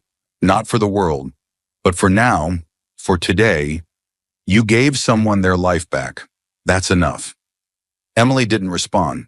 She just closed her eyes and listened to the quiet. For the first time in a long time, it wasn't silence filled with fear. It was peace. And outside, the wind carried her name like a whisper, not of fame or power, but of truth. In the smoke-filled chaos of courtroom injustice, amidst the twisted whispers of the powerful and the silence of those too afraid to speak, the story of Emily Hartman exploded like a match dropped in a forest of lies. But this wasn't just a story about a girl exposing corruption. It was something deeper, an earthquake that shattered the illusion that only the powerful could wield truth. Emily didn't start out a warrior. She wasn't born into power. She was a child, small, unnoticed, poor. She had no platform, no title, no armor. What she did have was a memory. One moment of kindness from a man the world now accused, and a question she couldn't ignore. What if he didn't do it? That simple question, ignored by the adults, dismissed by the authorities, became a thread she refused to let go. As the lies piled up and the trial began, she watched, horrified, as the justice system turned into a theater of cruelty. A good man was about to be destroyed, not by evidence, but by apathy. And that's the first truth this story screams. Injustice doesn't always wear a mask. Sometimes it walks proudly through the front doors of a courtroom in a suit and tie. Emily faced what most children are taught to fear: adults who don't listen, institutions that don't care, people who pretend to be good until the truth threatens their comfort. She was mocked. She was told to sit down. Her voice was drowned out by laughter and condescension. Her fear was dismissed as imagination. Her pain was buried beneath red tape. But she didn't stop. She snuck into libraries and read what others ignored. She traced documents, built timelines, and mapped money trails, all while the world laughed. They told her to stay in her lane. She carved her own. And that's the second truth. Courage doesn't ask permission. The moment she stood in that courtroom and yelled, "That's not true," the world tried to shut her down. She was dragged out, shamed. But that one cry lit a fuse that no one could put out. Because truth, real truth, is louder than bullets, scarier than silence, and stronger than money. And make no mistake, the people she stood against had all three. They stalked her, threatened her, tried to bury her. She bled for the evidence. She cried behind locked doors. And even when the police refused to believe her, even when her own mother begged her to stop, she said, "If I stay silent, an innocent man will stay in prison forever." What kind of world needs a child to say that? That's the third truth this story dares to confront. When adults are too afraid to speak, sometimes it takes a child to remind them what bravery looks like. Emily's live stream shattered the internet, not because it was flashy, but because it was real. It was a trembling voice holding up a binder soaked in rain and blood, saying, "This matters," and the world couldn't look away. Because in a sea of polished lies, her truth was raw, ugly, and undeniable. She didn't ask to be a hero. She rejected that label. "I just didn't want anyone else to suffer," she said. But in doing so, she made everyone else see just how easily truth is crushed, how easily good people are destroyed in silence, and how rare it is to see someone fight not for gain, but for what's right. The final truth? Justice isn't guaranteed. It's earned sometimes through fire, fear, and sacrifice. Emily didn't dismantle a system, she exposed it. She ripped away the curtain and showed us the rot underneath. And when she did, others followed. The public pressure surged. Investigations reopened. The house of cards collapsed. But it all started with one question, one whisper, one girl who refused to accept a lie. Her story is a warning and a challenge. Because every injustice, every cover-up, every corruption survives because people turn away. Because it's easier not to care. Because it's safer to believe the headlines than to dig deeper. But Emily didn't turn away. She walked toward the fire. She stayed in the fire. And she lit the way for everyone else. So if you're watching this story unfold like it's a movie, gripping your seat, heart pounding, asking yourself, how did it get this bad? Look closer. Got this bad because no one said anything. Until she did. And now the question isn't what she did. The question is, will we dare to do the same? If you believe that truth can prevail, don't stay silent. Like, share, and subscribe to this channel to help spread justice. Your support gives voice to those who are ignored, courage to those who are afraid, and light to the darkest corners of injustice. Every click, every share, every comment brings us one step closer to a world where truth matters and no one, not even a child, has to stand alone. Together, we can make a difference. Stand with Emily. Stand for truth. Stand for justice. Subscribe now. Let's make truth louder than fear. Arrogant judge laughs at black man. Minutes later, she's the one in trouble. Malcolm Pierce entered the courtroom with the quiet strength of a man who had weathered countless silent battles. His charcoal suit was sharp, his navy silk tie perfectly knotted. Every step echoed confidence, but it couldn't drown out the silent stares that trailed him. Cold, doubtful, judging. To them, he didn't belong. The security guard's stare lingered a second too long. A white-haired clerk squinted at him, as if wondering if he was lost. Even the stenographer, fingers hovering above her keys, seemed momentarily distracted by his presence. It wasn't the suit, it wasn't the briefcase, it was the color of his skin. Malcolm had been in rooms like this before, elegant in design but foul in soul. The high ceilings, wood-paneled walls, and rows of spectators gave the illusion of grandeur, of fairness. But what he felt wasn't justice. It was tension. A thick, choking kind of silence that crawled up your spine and whispered, "You're not welcome here." Then came the voice. "Mr. Pierce," Judge Eleanor Raines called out, her tone laced with disdain, her voice sharp enough to cut stone. "You're the defendant in this case?" Malcolm raised his head. "Yes, Your Honor." She squinted at him over the edge of her glasses, her lips curling in an amused sneer. "You're a licensed architect?" "I am." There was a pause, a calculated pause, and then she said, loud enough for the entire courtroom to hear, "An architect? I thought you were a model for designer suits." Some people in the gallery chuckled. Others looked away, ashamed but silent. Malcolm's jaw tightened, but he said nothing. He had learned long ago that the most dangerous thing a black man could do in a courtroom was show anger. The second most dangerous was show pride. Raines leaned back in her chair, as if thoroughly entertained by her own insult. "Let's proceed." The prosecution snickered. A young white district attorney named Granger Matthews stood ready, a cocky smile on his face. He glanced at Malcolm like a man who already knew the outcome. He probably did. The courtroom wasn't a battlefield, it was a trap. And today, Malcolm was the prey. As the hearing began, Malcolm's lawyer, a diligent but visibly nervous woman named Nina, stood to file a routine motion to exclude an inadmissible financial document obtained without a warrant. It was basic. It was procedural. It should have been accepted without hesitation. "Motion denied," Raines said without looking up. Nina blinked. "Your Honor, with respect, this document violates—" Raines raised a single finger. "I said denied. Don't test me today, Ms. Cho." That was the first of many rejections. Malcolm watched, a storm simmering beneath his composed surface, as every valid objection, every legal argument they offered, was shut down like a parent slapping a child's hand away from the table. Judge Raines didn't even pretend to be fair. She wasn't hiding her contempt, it was proudly on display, weaponized with precision. Malcolm was used to being underestimated in boardrooms, side-eyed at job sites, dismissed in meetings. But this was different. This was institutional humiliation, sanctioned by a bench that had long forgotten what justice looked like. Raines's gaze flicked back to him often. She didn't need to say the words. They were written in the set of her mouth, the cold in her voice, the casual cruelty in every ruling. "Men like you don't build skyscrapers.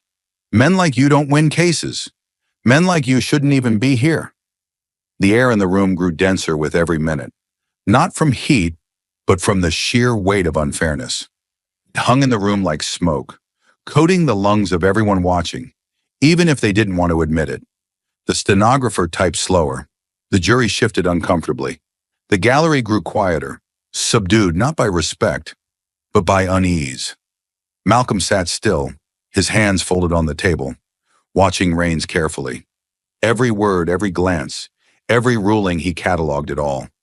He knew this wasn't about evidence.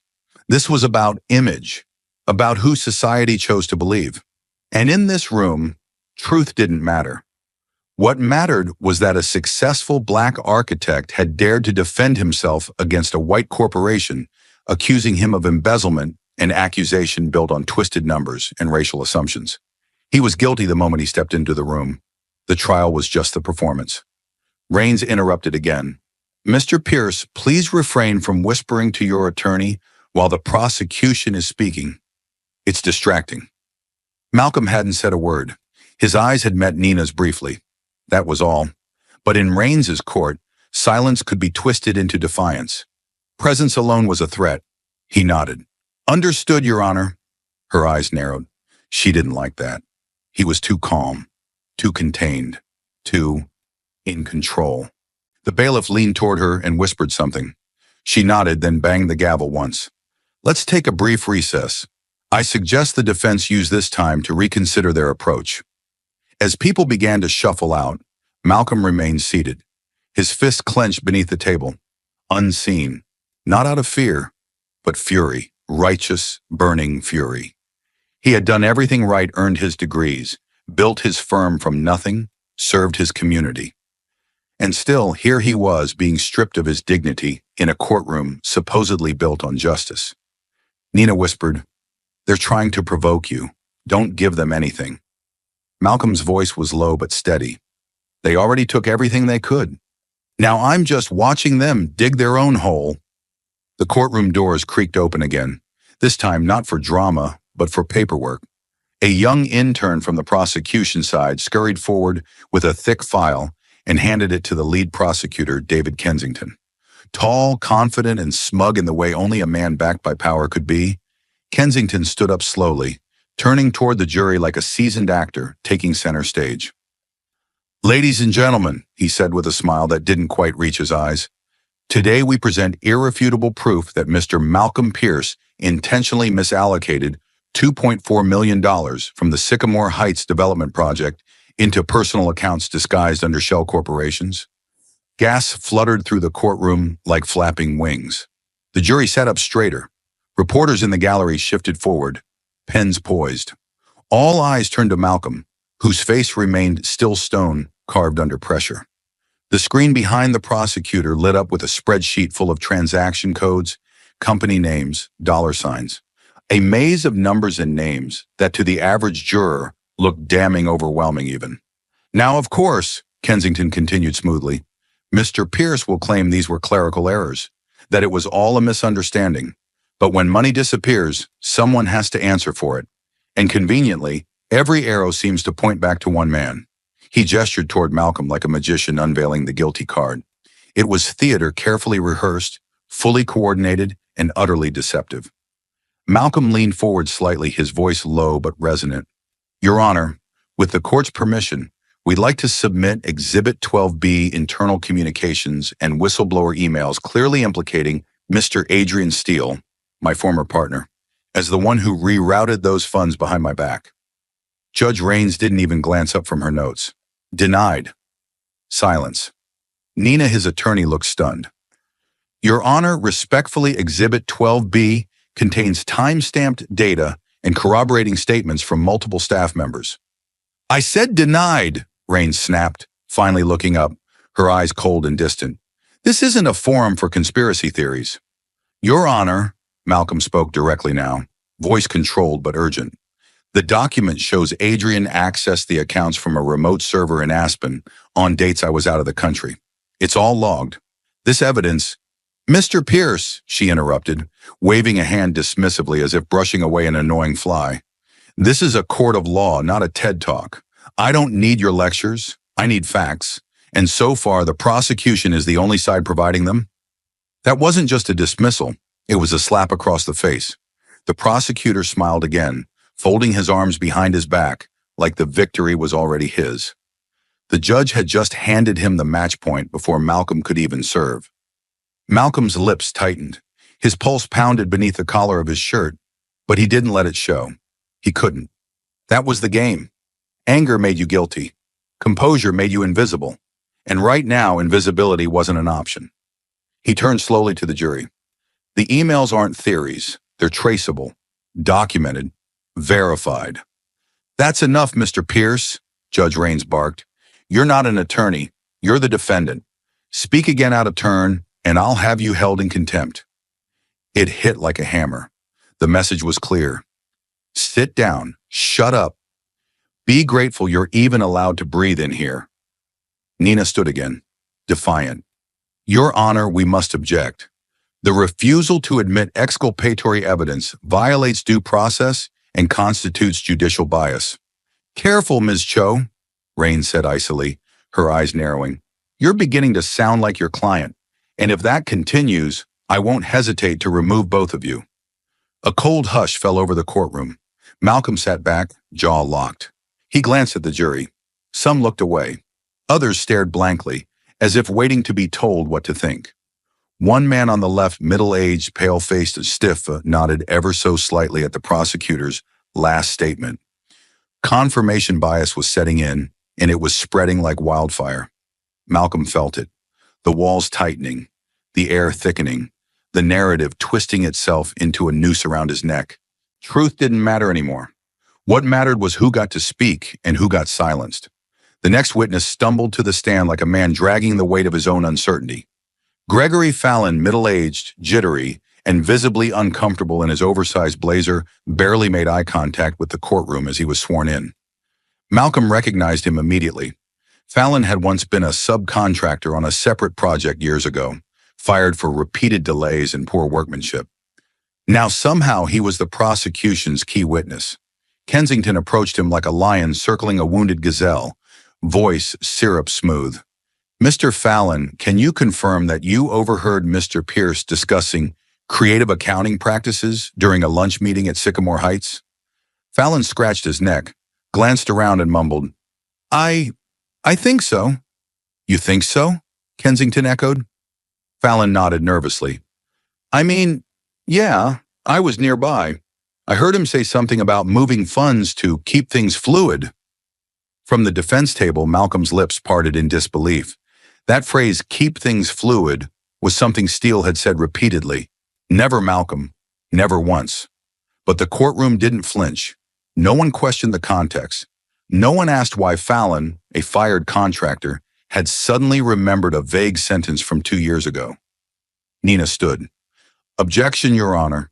This testimony is speculative and lacks foundation." Judge Raines didn't hesitate. "Overruled." Nina pressed on. "The witness was dismissed from the project over a year before this alleged meeting. There's no evidence he was present. This entire testimony—" "Ms. Cho!" Raines snapped, voice rising like a warning siren. "I will not allow you to hijack these proceedings with baseless objections. Another outburst, and you'll be sanctioned." The room froze. Nina sat down slowly, jaw clenched. Malcolm could see the fury building behind her calm facade, but she didn't respond. She couldn't. Not without risking removal from the case. Not without giving Raines exactly what she wanted. Fallon continued, stumbling through half-formed statements, contradicting himself mid-sentence. He said he needed to cover a shortfall, or maybe it was Steele who said it. I'm not sure. But the prosecution let it slide, acting as if every word was carved in stone. They didn't care about credibility. They cared about confusion, about perception. They were feeding the jury fragments and letting their biases assemble the rest. Malcolm's pulse pounded in his ears. He leaned forward slightly, voice low but cutting. "He wasn't even there." Raines's gavel struck like thunder. "Mr. Pierce, you do not have permission to speak. If you interrupt again, I will hold you in contempt." Malcolm sat back, fists tightening on his knees. His silence wasn't consent, it was survival. The audience, once curious, now sat stiff and unsettled. Whispers had evaporated. Even the journalists in the back had stopped scribbling. No one dared move. It felt like watching someone drown while being chained to the shore. The tension wasn't just thick, it was suffocating. Every word Fallon stammered out felt like another brick on Malcolm's back. Each contradiction should have unraveled the case. Instead, it slid past like water off armor. Protected not by fact, but by power. When Nina requested to cross-examine, Raines barely looked up. "Make it quick," she said. Nina stood. "Mr. Fallon, you mentioned a meeting in March. Are you aware that Mr. Pierce was out of the country that entire month on a recorded lecture tour?" Fallon blinked.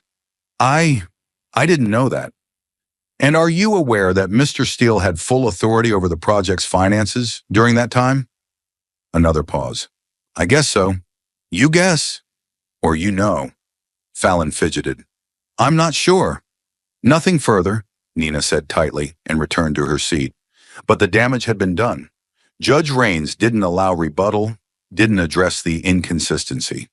Instead, she called for a recess like it was just another day in court, another routine moment of calculated injustice. Malcolm had barely shifted in his seat when Judge Raines's voice sliced through the courtroom like a blade through silk. "Mr. Pierce," she said, cold and loud enough for every corner of the gallery to hear, "do you really believe a few flashy contracts make you untouchable in this courtroom?" Malcolm didn't flinch, but the words hit harder than any gavel could. She leaned forward from the bench, narrowing her eyes like a predator circling its prey. "You may have charmed the media, Mr. Pierce. You may have built your little towers and strutted through your ribbon cuttings. But in this room, She jabbed a finger toward the marble floor. You're just another man on trial, and you will respect that. Gasps rippled quietly across the gallery, followed by a silence so profound it felt like the air itself had been drained from the room. No one said a word. Not the bailiff, not the clerk, not the journalists, not even the other attorneys in the courtroom, some of whom had once shaken Malcolm's hand at industry events, praising him for breaking barriers they never had to face. Now they sat with eyes downcast, silent and still. No one dared cross the invisible line drawn by the judge's wrath. Malcolm remained calm, but his jaw locked tightly. His fingers curled around the edges of his seat, digging into the wood. He had expected bias. He had even anticipated manipulation. But this was a public execution of his dignity, dressed in judicial robes and hidden behind a wall of silence. I have respected this court from the moment I stepped into it, he said slowly, voice low but steady. But respect goes both ways, Your Honor. Raines's lips curled. Is that supposed to be a threat? No, Malcolm replied, eyes unwavering. That's a fact. Her gavel slammed down with force. You're on thin ice, Mr. Pierce. Thin, cracking ice. You may be used to people applauding you out there. She gestured toward the windows, as if the city outside were beneath her contempt. But in here, your reputation means nothing. Malcolm could hear the blood pumping in his ears, not from fear but from fury, a cold, calculated fury born from a lifetime of navigating spaces never meant for men like him. He had worked for every inch of ground. He stood on every contract, every blueprint, every sleepless night building something from nothing. And now, because he had dared to succeed, dared to defend himself, this courtroom had become his crucible. Raines wasn't just trying to win the case. She was trying to break him. You really think, she continued, her voice dripping with disdain, that just because a few people called you a pioneer, you're above the law? That your money, your press coverage, your style make you special? Let me tell you something, Mr. Pierce. You are not special. You are accountable just like anyone else. But that was the lie. That was the brutal irony, because Malcolm wasn't being treated like anyone else. Any other high-profile developer would have had their evidence reviewed, their witnesses heard, their objections considered. But not him. Not the black architect who dared to rise too far, too fast, in a system designed to keep him crawling. He glanced around the courtroom. No one met his eyes, not even the jurors, especially not the jurors. They looked straight ahead, frozen in their chairs, like children caught between feuding parents. They had seen the humiliation, the one-sided rulings, the cutting remarks, but none of them had spoken up. None had raised an eyebrow. The silence wasn't ignorance, it was complicity. The doors at the back of the courtroom creaked open again this time, not with authority or spectacle, but with quiet courage. Simone Avery stepped inside, heels clicking against the marble floor with a defiance that didn't need words. Her presence turned heads. A striking woman in her 30s, she carried herself with the kind of elegance that refused to be ignored. Her expression was calm, but her eyes locked on Malcolm with a heat that said everything. I'm here. I've got you. Malcolm exhaled slowly, barely allowing himself to hope. He hadn't seen Simone in nearly 2 years, not since they parted ways to focus on their separate careers. But when news of the trial broke, she had reached out to his attorney. She hadn't come to rekindle anything. She came to speak the truth, and the truth mattered. Or so he thought. Simone took the stand with grace, but barely had time to state her name before Kensington stood up, tone sharp and smug. Objection, Your Honor. This witness has a personal history with the defendant, romantic in nature. Her testimony is inherently biased and inadmissible. Judge Raines didn't hesitate. Sustained. Ms. Avery's testimony is stricken from the record. Your Honor, Nina said standing, she's here to testify about a conversation she overheard between Mr. Steele and another investor, information directly relevant to the missing funds. Doesn't matter, Raines snapped, already scribbling notes. She's emotionally compromised. The court cannot trust her objectivity. Malcolm's heart sank. Not from shock, he didn't have room for that anymore, but from confirmation. It didn't matter what Simone had to say. It didn't matter that her account directly contradicted the prosecution's timeline. The game had been rigged from the start. He looked over at Simone, who remained poised even as she was dismissed. Their eyes met. She gave him the smallest of nods, a silent message that she had tried, that she still believed in him. But belief alone couldn't penetrate the steel wall that surrounded this courtroom. As Simone was escorted out, Malcolm felt a heavy silence fall over everything. Not the kind born of order or control, but the kind that settles after a bomb drops. The kind that says, "You are alone." He turned back toward the bench, jaw clenched. His thoughts, once organized, now raced and collided inside his skull. This wasn't a trial. It was a staged execution, recorded and polished for an audience that didn't care about justice, only about the illusion of it. I didn't have a chance from the beginning, he thought bitterly. And he was right. The prosecution wasn't interested in the facts. The court wasn't interested in the truth. The judge wasn't interested in fairness. They weren't building a case, they were building a show where he was the villain and they were the noble keepers of the law. Malcolm glanced at the jury, eyes down, faces blank. He had seen that look before, at business dinners, at real estate summits, at investor meetings. The look of people who had already made up their minds but were waiting for permission to agree with power. Truth was irrelevant. In a courtroom like this, truth was noise background, static drowned out by rhetoric, costumes, and politics. What they needed wasn't a resolution. They needed a scapegoat. Someone to take the fall so they could all pat themselves on the back and pretend justice had been done. Malcolm stared at the ornate seal of the court hanging behind the judge's chair, a symbol that was supposed to represent equality and fairness. But right now it felt like a cruel joke. Justice wasn't blind. She was bought, coached, directed, and today she wore the mask of Eleanor Reigns. Nina whispered beside him, "We can appeal. If they convict, we'll fight this. We'll take it to the circuit." But Malcolm didn't respond. He didn't blink. His gaze was locked forward, eyes empty not from defeat, but from disillusionment. How do you appeal something that was never real? He looked up at the high windows, sunlight cutting in narrow beams across the floor. The light didn't reach him. Not really, not in here. He wasn't just on trial, he was on display. A black man accused of stealing from white developers. A narrative the media would eat up. A fall from grace that would sell headlines. A clean ending. They weren't after justice, they were after closure. Malcolm could almost hear the sound of editing scissors, his life being trimmed into a digestible broadcast segment. Architect turned con man, rising star meets justice, order restored. The cameraman in the gallery adjusted his lens, already prepping for the final shot. The prosecutors flipped through their notes, smug and casual, like they were tying a bow on a gift they never had to pay for. The walls closed in tighter. The space felt smaller, not just the room but the system itself. A shrinking, suffocating machine that chewed up men like Malcolm and spat them out as statistics. He clenched his fists under the table, nails digging into his palm. The pain grounded him, reminded him he was still here, still breathing, and yet he hadn't flinched. Not once. But now, it was time. Malcolm sat upright, hands calmly folded in front of him. His voice cut through the courtroom with a sharp clarity that felt unnatural in such a suffocating space. "Your Honor," he said, his tone neutral, too neutral. Judge Reigns glanced at him with narrowed eyes. "Yes, Mr. Pierce," she replied, already irritated by the sound of his voice. Malcolm didn't blink. "Would you mind publicly disclosing the nature of your relationship with Mr. Gerald Whitmore, the CEO of the Plaintiff Corporation?" The air was sucked out of the room.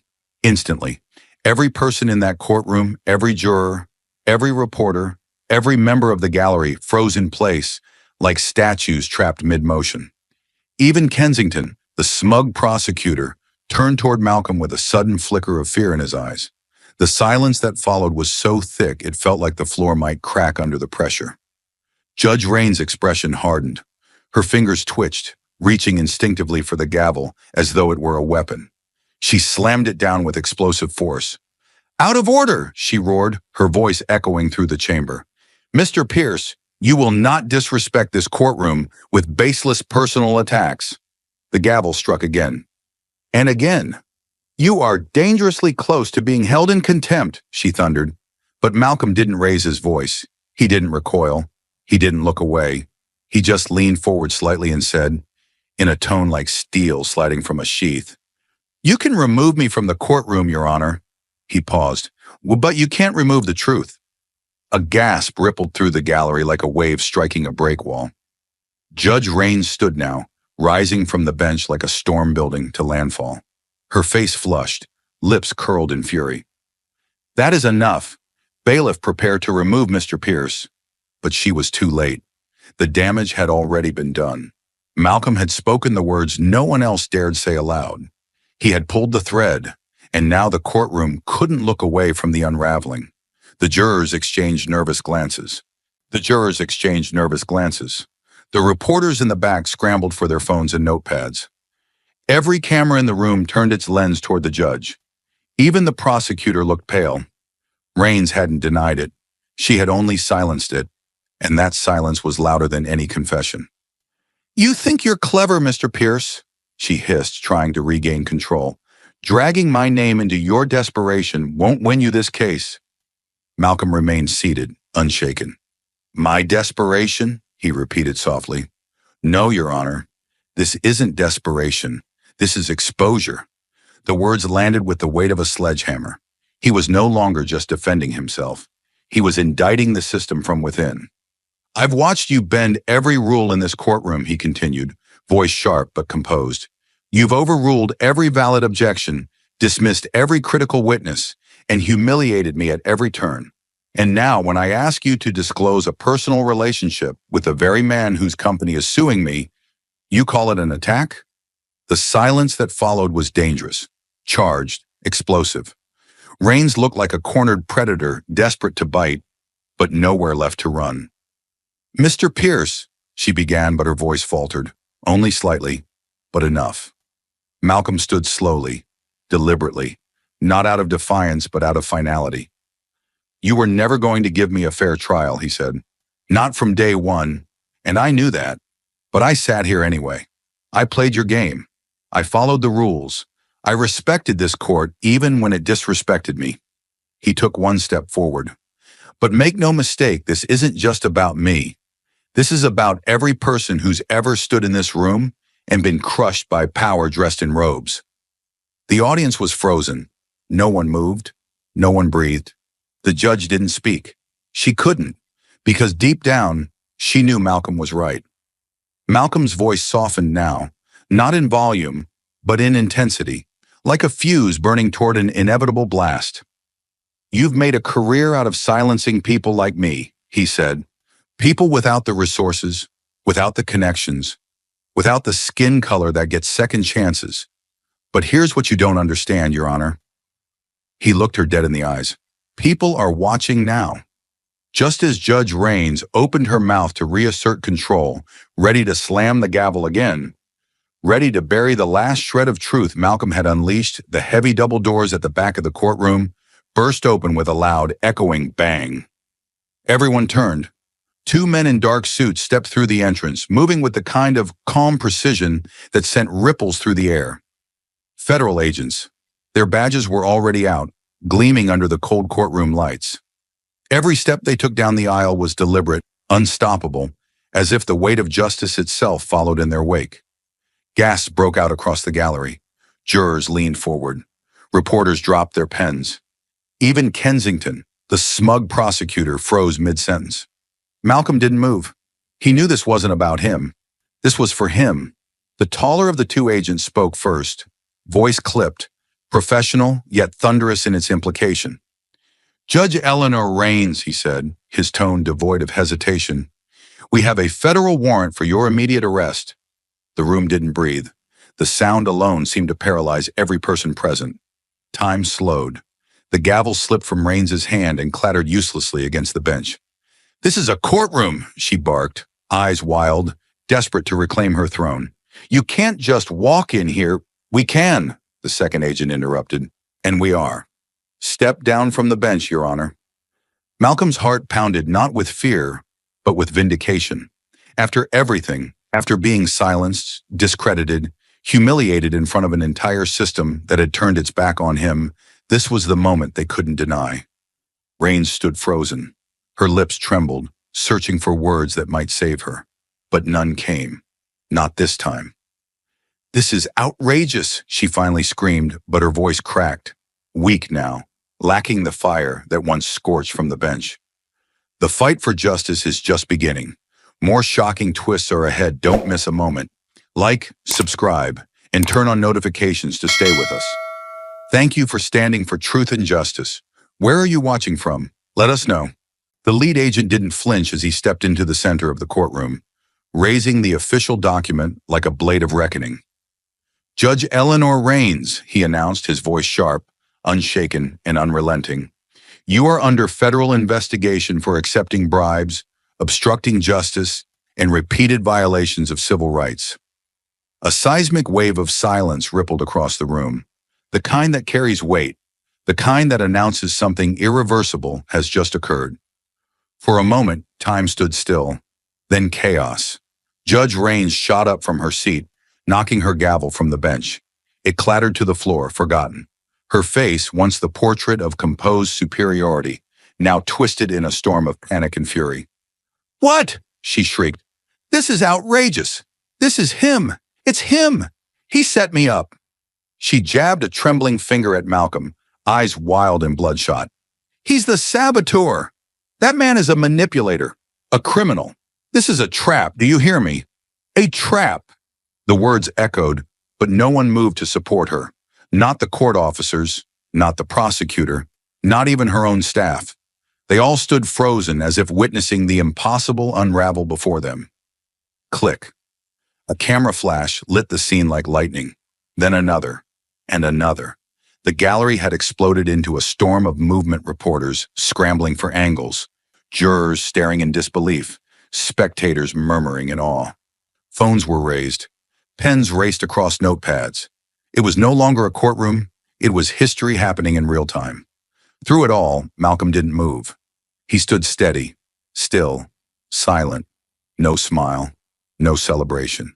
Just calm, cold, piercing focus. Because this wasn't a surprise.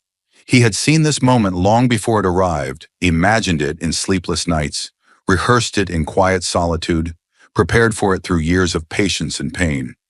This wasn't triumph, it was justice catching up. "I did nothing wrong," Rains shouted, voice cracking as the agents approached. "This is political. You're all making a terrible mistake." But her words fell like glass shattering, but sharp to no one. The agent read her rights aloud with mechanical precision. "You have the right to remain silent. Anything you say can and will be used against you in a court of law." Malcolm watched with eyes like steel. Not empty, but forged by every ruling she twisted, every voice she silenced, every truth she buried beneath the weight of her gavel. There was no satisfaction in his gaze, only resolution. He didn't need to say a word, because Rains had just condemned herself, and the courtroom knew it. A murmur began to rise from the gallery, not one of chaos, but of something deeper, something rarer. Hope. It wasn't loud, it didn't roar, but it sparked in glances, in nods. In the slow realization that power could fall, that injustice could be unmasked, even in the most protected spaces. Malcolm stood in the center of that moment like a monument to resistance. Not because he won, but because he never stopped fighting to be heard. And now finally the world was listening. The click of the handcuffs echoed like thunder in the cavernous courtroom. It was a small sound metal on metal, but it split the silence open like a scream. All eyes were locked on the woman who once ruled this room with a single glance. Now she stood paralyzed in disbelief, arms behind her back, wrists bound by steel. The very same wrists that had waved away justice with a flick, the hands that had wielded a gavel like a weapon. Judge Eleanor Rains, the queen of this courtroom, had finally been dethroned. Around her, chaos simmered. Gasps rose from the gallery, mingling with the flickering storm of camera flashes. Reporters leaned over railings, scribbling furiously. Members of the jury looked on in horror, some too stunned to process what they were seeing. And the attorneys who once bowed their heads in deference, they now stared as if watching the fall of a monument they had once mistaken for indestructible. Malcolm didn't flinch. He rose slowly from his seat, never taking his eyes off her. His movements were measured, deliberate, like every step was weighted with meaning, like every second had been carved from years of injustice and silence. Rains turned her head, her eyes locking with his, and in that moment, time collapsed between them. Gone were the robes. Gone was the bench. Gone was the illusion that she stood above him. Now they were face to face, equal, and the mask of power she had worn for decades had shattered under the spotlight of accountability. Her lips parted, whether to protest, to beg, or to curse, no one would ever know. Because Malcolm beat her to it. His voice, when it came, was low but searing. Each word carried the weight of every soul she had sentenced unfairly, every truth she had buried beneath biased rulings. "I didn't break the system," he said, staring directly into her eyes. "I just took out the trash." The silence that followed wasn't empty. It was electric. The words hung in the air like smoke from a controlled explosion. They rolled through the room, landing on every corner, every ear, every heart that had been beaten down by the very institution she had corrupted. Rain's face twisted, first with rage, then shame, and finally, fear. Real fear. Because she understood. In front of the cameras, in front of the jury, in front of the country, Malcolm hadn't just exposed her. He had dismantled the myth she had built around herself. And he had done it not with shouting or vengeance, but with the quiet, unstoppable truth. One of the court officers, a man who had once risen when she entered the room, now stood beside her with a bowed head, not out of respect, but duty. He escorted her down from the bench she once ruled, her footsteps heavy, dragged by gravity and guilt. The sound of her heels, once so confident, now echoed like nails being hammered into the coffin of her legacy. The gallery watched, stunned and silent. The mighty had fallen, and no one stepped forward to catch her. As she was led past the defense table, Rains glanced again at Malcolm. But he had already looked away, not out of disrespect, but because her chapter was over, and he had more work to do. Behind them, the cameras kept rolling. The headlines were already forming. Federal judge arrested in courtroom corruption scandal. But to Malcolm, this wasn't about headlines. This was about repair. This was about every innocent person whose future she had destroyed with a crooked verdict. Every black man she had stared down with a smirk while denying evidence. Every voice she had silenced. Every life she had ground beneath her gavel. This was about them. This was for them. He turned toward the jury. They weren't moving. Their faces held a mix of shock and quiet recognition. For the first time, they weren't just seeing Malcolm as the accused. They were seeing him as a man who had dared to pull truth from the throat of a machine designed to erase it. Nina, his attorney, stood slowly beside him. "You okay?" she whispered. He nodded once. "Getting there." She didn't press. Outside the courthouse, sirens wailed in the distance. Protesters were already gathering. Supporters, skeptics, journalists shouting for comment. But in this moment, Malcolm didn't need to address anyone. His presence had spoken loud enough. He looked toward the empty bench where Judge Rains had once sat. The seat of power, the symbol of justice, it now looked hollow. And for the first time in years, that was the truth. The courtroom doors closed behind the agents and the fallen judge. The gavel lay abandoned on the floor, just beneath the bench, silent, powerless, irrelevant. Malcolm stepped forward, stopping at the spot where so many had stood shaking before her. He looked up. He breathed in. And in that moment, no shouts, no fanfare, just stillness.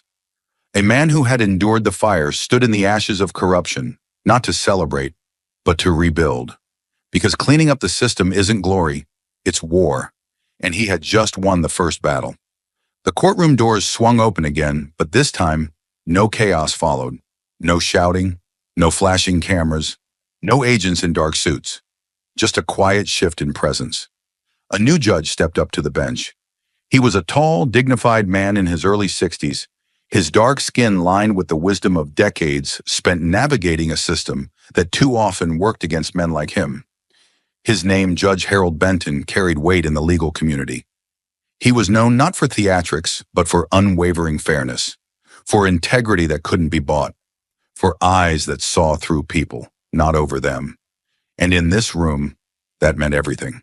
He sat slowly, adjusting his glasses, letting the room settle under his calm authority. The energy shifted instantly. The audience, still shaken from Raines's arrest, leaned in. This was no longer a show. This was the moment where justice might finally return to its rightful place. Malcolm stood. He didn't raise his voice. He didn't need to. "Your Honor," he began, his tone strong but measured, "I move to have all charges against me dismissed, effective immediately." Judge Benton gave no immediate reply. He simply nodded once, inviting Malcolm to continue. "This trial was compromised from the beginning," Malcolm said. "Judge Raines manipulated evidence, silenced witnesses, and made rulings that violated the basic principles of due process." He paused, letting his words hang heavy in the air. "Today, she was arrested in this very courtroom for obstruction of justice and civil rights violations.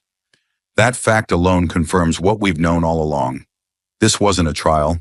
It was a setup." The silence in the gallery was suffocating. Every person leaned forward. Even Kensington, the now pale and shaken prosecutor, sat completely still, his jaw clenched, his world cracking around him. Malcolm looked directly at the jury. "I never got a fair chance, but the truth broke through anyway. And now all I've ever asked is that this courtroom stop pretending it's blind when it already sees the truth." He turned back to the judge. "That truth demands this case be thrown out." The courtroom felt like it was holding its breath. Every face was turned toward Judge Harold Benton, the air heavy with anticipation, uncertainty, and something else, hope, fragile but rising. Benton, calm yet resolute, adjusted his dark-framed glasses and leaned slightly forward. His gaze swept the room methodically, absorbing the gravity of the moment. At the defense table, Malcolm Pierce stood silent and utterly still. The weight of months of accusation, ridicule, and despair pressed firmly onto his shoulders. Yet now something different had taken hold of his posture. A hint of defiance, a subtle power emanating from the realization that perhaps, at last, justice was close enough to touch. The courtroom was quiet, deathly quiet as Benton finally spoke, his voice deep, authoritative, and unwavering. "After careful consideration of all facts, testimonies, and recent revelations," Benton began slowly, deliberately, "this court concludes that the charges brought against Mr. Malcolm Pierce were irreparably tainted from the outset by severe judicial misconduct. The actions of former Judge Eleanor Raines have not only compromised this trial, but have severely damaged the very principles upon which our justice system is founded." Benton's words hung like thick smoke in the air. No one moved. No one breathed. "Given these unprecedented circumstances," he continued, each word landing like a blow to the crumbling remains of injustice, "the court has no alternative but to dismiss all charges against Mr. Malcolm Pierce immediately and unconditionally." There was an audible gasp from the gallery, relief, shock, joy mixing in a symphony of disbelief. Cameras clicked furiously. Reporters whispered into phones. Every pen raced across notepads in a desperate attempt to capture history unfolding. But Benton was not yet finished. He looked directly at Malcolm, his expression solemn yet filled with quiet respect. "Moreover, this court formally restores Mr. Pierce's freedom, reputation, and honor. It deeply regrets the injustice he has suffered under this roof." The apology echoed like a revelation. Never before had this courtroom openly acknowledged its own sins. Malcolm's jaw tightened briefly, emotion threatening to break through the stoic mask he'd worn for months. But he held firm, eyes fixed unwaveringly forward, a beacon of calm amidst the storm of unleashed emotions surrounding him. "Bailiff," Benton ordered gently, "remove the restraints from Mr. Pierce."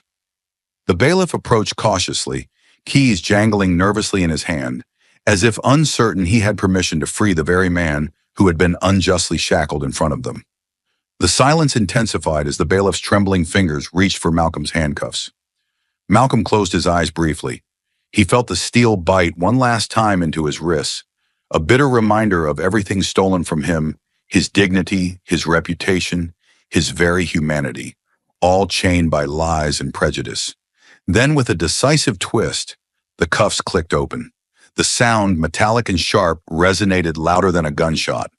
It cut straight through the courtroom, reverberating off marble floors and wooden panels, a perfect symbol of justice finally striking through injustice.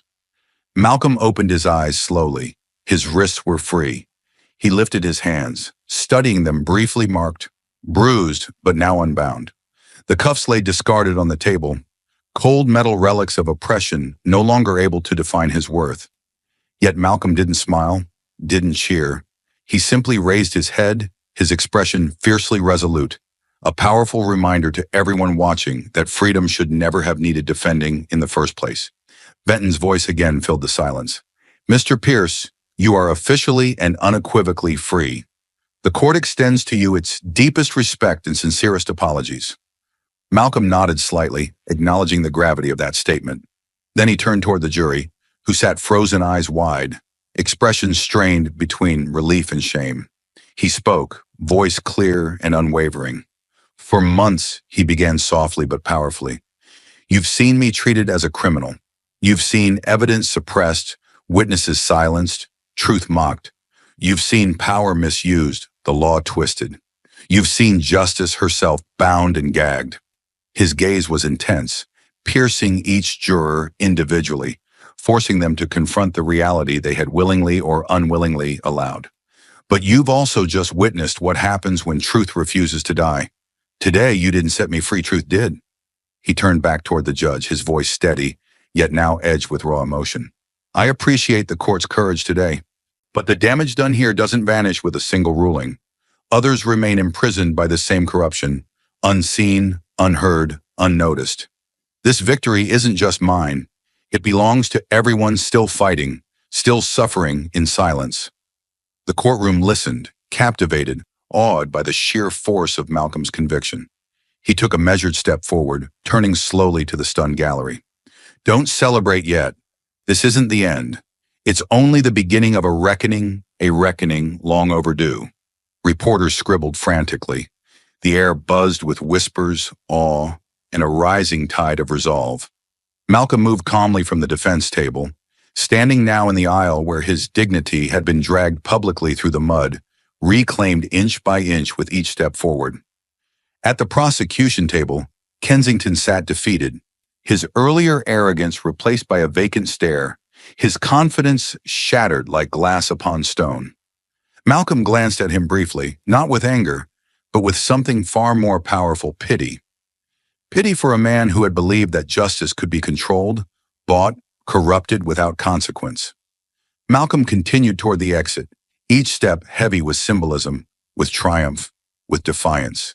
Yet just before reaching the doors, he paused, looking back at the room filled with faces etched with awe and respect. He raised his freed hand slightly, allowing everyone to see clearly, no more shackles. "Remember what happened here," he said, voice resonant and commanding, echoing with finality. "Remember, so no one else ever suffers injustice in silence." He pushed open the courtroom doors, stepping through, stepping out free, not just physically, but spiritually. In that powerful moment, the crowd behind him began rising to their feet. Quiet at first, then swelling louder claps of applause, cheers, cries of relief. Some embraced, some wept openly. Even seasoned journalists paused, overwhelmed by the enormity of the moment they had just witnessed. Outside the courthouse steps, Malcolm inhaled deeply, breathing air as a free man, no longer burdened by false accusations and bitter prejudice. Sunlight warmed his face. He looked up into the clear blue sky, allowing himself one brief second of peace, a fleeting acknowledgement of triumph. But only for a moment, because his battle wasn't done. He knew too well that freedom today didn't erase the countless injustices hidden behind closed courtroom doors across the nation. He lowered his gaze, finding Simone waiting quietly at the base of the steps, eyes shining, proud yet understanding. She knew this moment wasn't the end either. It was only a crucial step toward something greater, something they would keep fighting for. Their eyes met. Without speaking, they knew. The war against injustice had just begun, and Malcolm Pierce had emerged as a symbol, bruised, scarred, yet unbroken. The man they tried to bury beneath the weight of falsehood had emerged stronger, determined, unyielding. Malcolm descended the steps with steady purpose, each stride reclaiming ground stolen from him by prejudice and corruption. Today had been a victory, yes, but he knew the work was just beginning.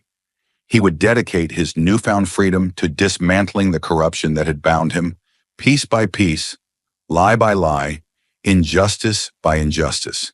He would return to courtrooms not as the accused, but as the accuser. He would use his voice, his story, his scars to shine an uncompromising light upon a system desperately in need of reform. Behind him, applause continued, echoing off courthouse walls a sound of justice regained, dignity restored, chains forever broken.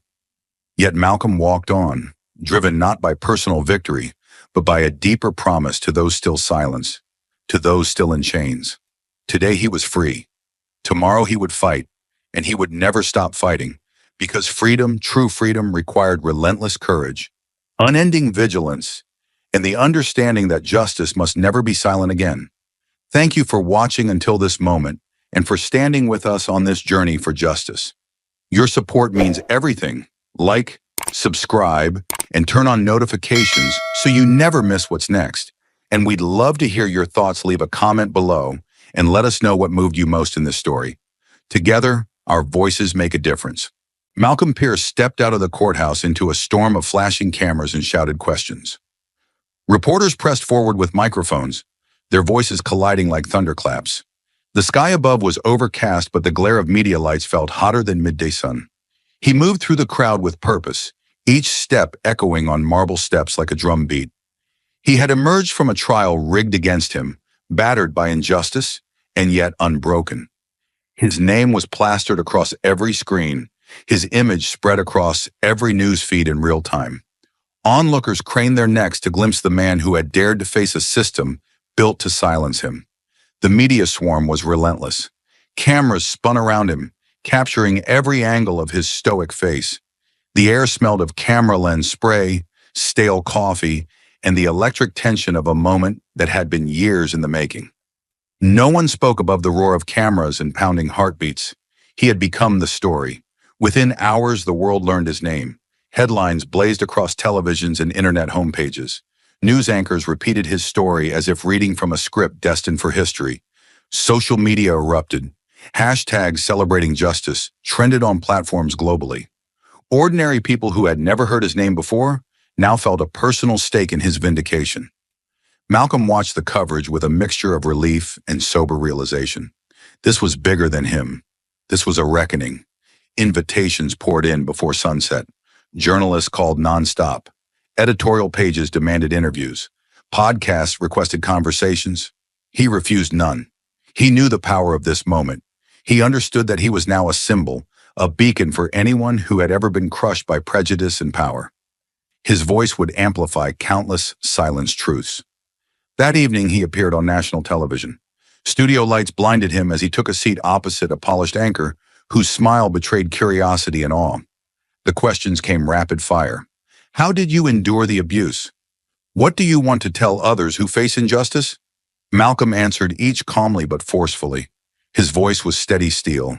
He described the cold contempt of the courtroom, the systematic efforts to erase his credibility, the suffocating weight of injustice that pressed down on every breath he took.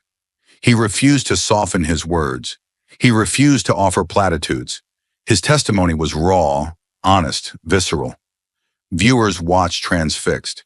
His interview became the top trending clip within minutes. Within days, he founded the Pierce Justice Initiative, a nonprofit dedicated to exposing systemic corruption and securing legal support for wrongfully accused people. He recruited former public defenders, investigative journalists, data analysts, and community activists. Their war room was a converted loft buzzing with energy. Walls were plastered with case timelines, flowcharts, and photographs of clients whose lives had been shattered by false accusations. Each file represented a life-denied due process. The team worked around the clock, pulling every thread of evidence, identifying patterns of misconduct in courts nationwide. Malcolm led with fierce clarity. He refused to let this victory be isolated. He knew countless others remained trapped in the machinery of injustice. He embarked on a speaking tour that felt like an action sequence filmed on the streets of American cities. He arrived in Chicago to a throng of supporters gathered on courthouse steps. Cameras recorded his every word as he paced like a commander, leading troops into battle. His speech was a manifesto. He demanded transparency, accountability, and reform. He called out complacent judges, biased prosecutors, and broken systems. He did not call for revenge. He called for revolution of conscience. The crowd erupted, chanting his name, raising signs proclaiming solidarity with the oppressed. In New York City, he stood before a packed auditorium of law students and activists. Spotlights illuminated his profile as he recounted the crushing weight of being presumed guilty. He described each insult, each dismissal, each stolen breath of dignity. His words painted the courtroom as a battlefield, his journey as a mission to reclaim truth. The audience hung on every syllable, their emotions raw, their resolve hardened. He traveled to Washington, D.C. to testify before a congressional committee investigating judicial misconduct.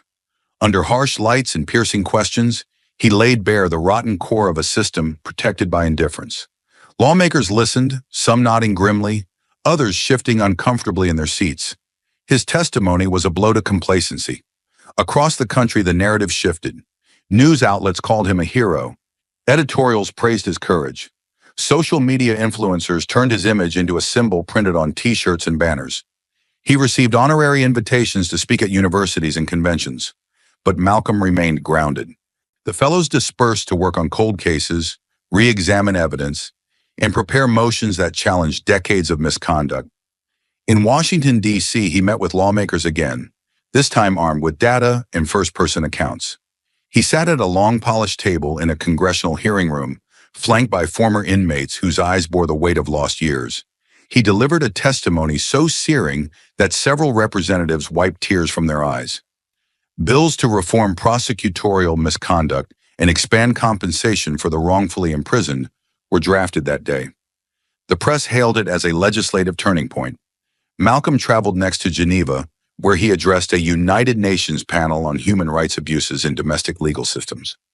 Under the bright lights of an international stage, he spoke with conviction, demanding global scrutiny of a system that had claimed his life for a moment. Delegates nodded, diplomats scribbled notes, and news crews recorded every word for international broadcasts.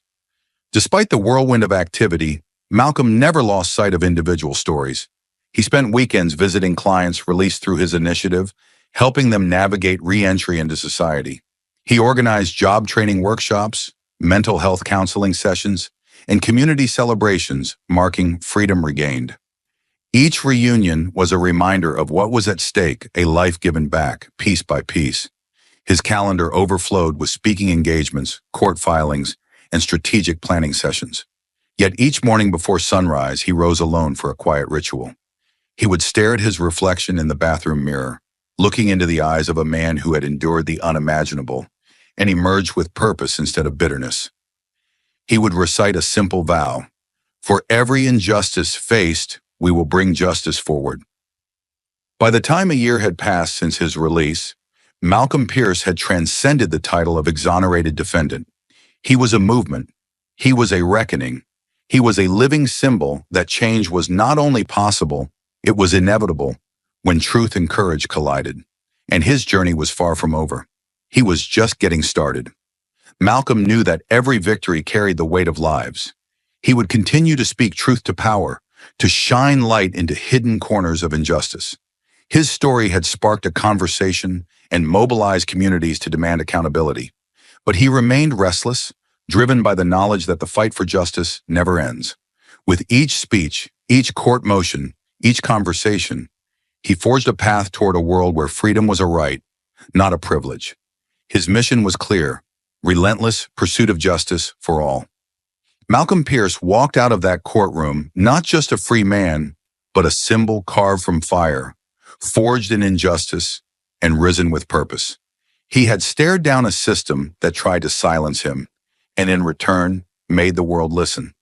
The chains may be gone, but the scars remain not just on his wrists, but on every soul who has ever been crushed beneath the weight of a biased gavel. And so we ask you, don't scroll past. Don't turn away. If you believe in justice, don't stay silent. Share this story. Like, comment, and subscribe so justice becomes a right, not a privilege.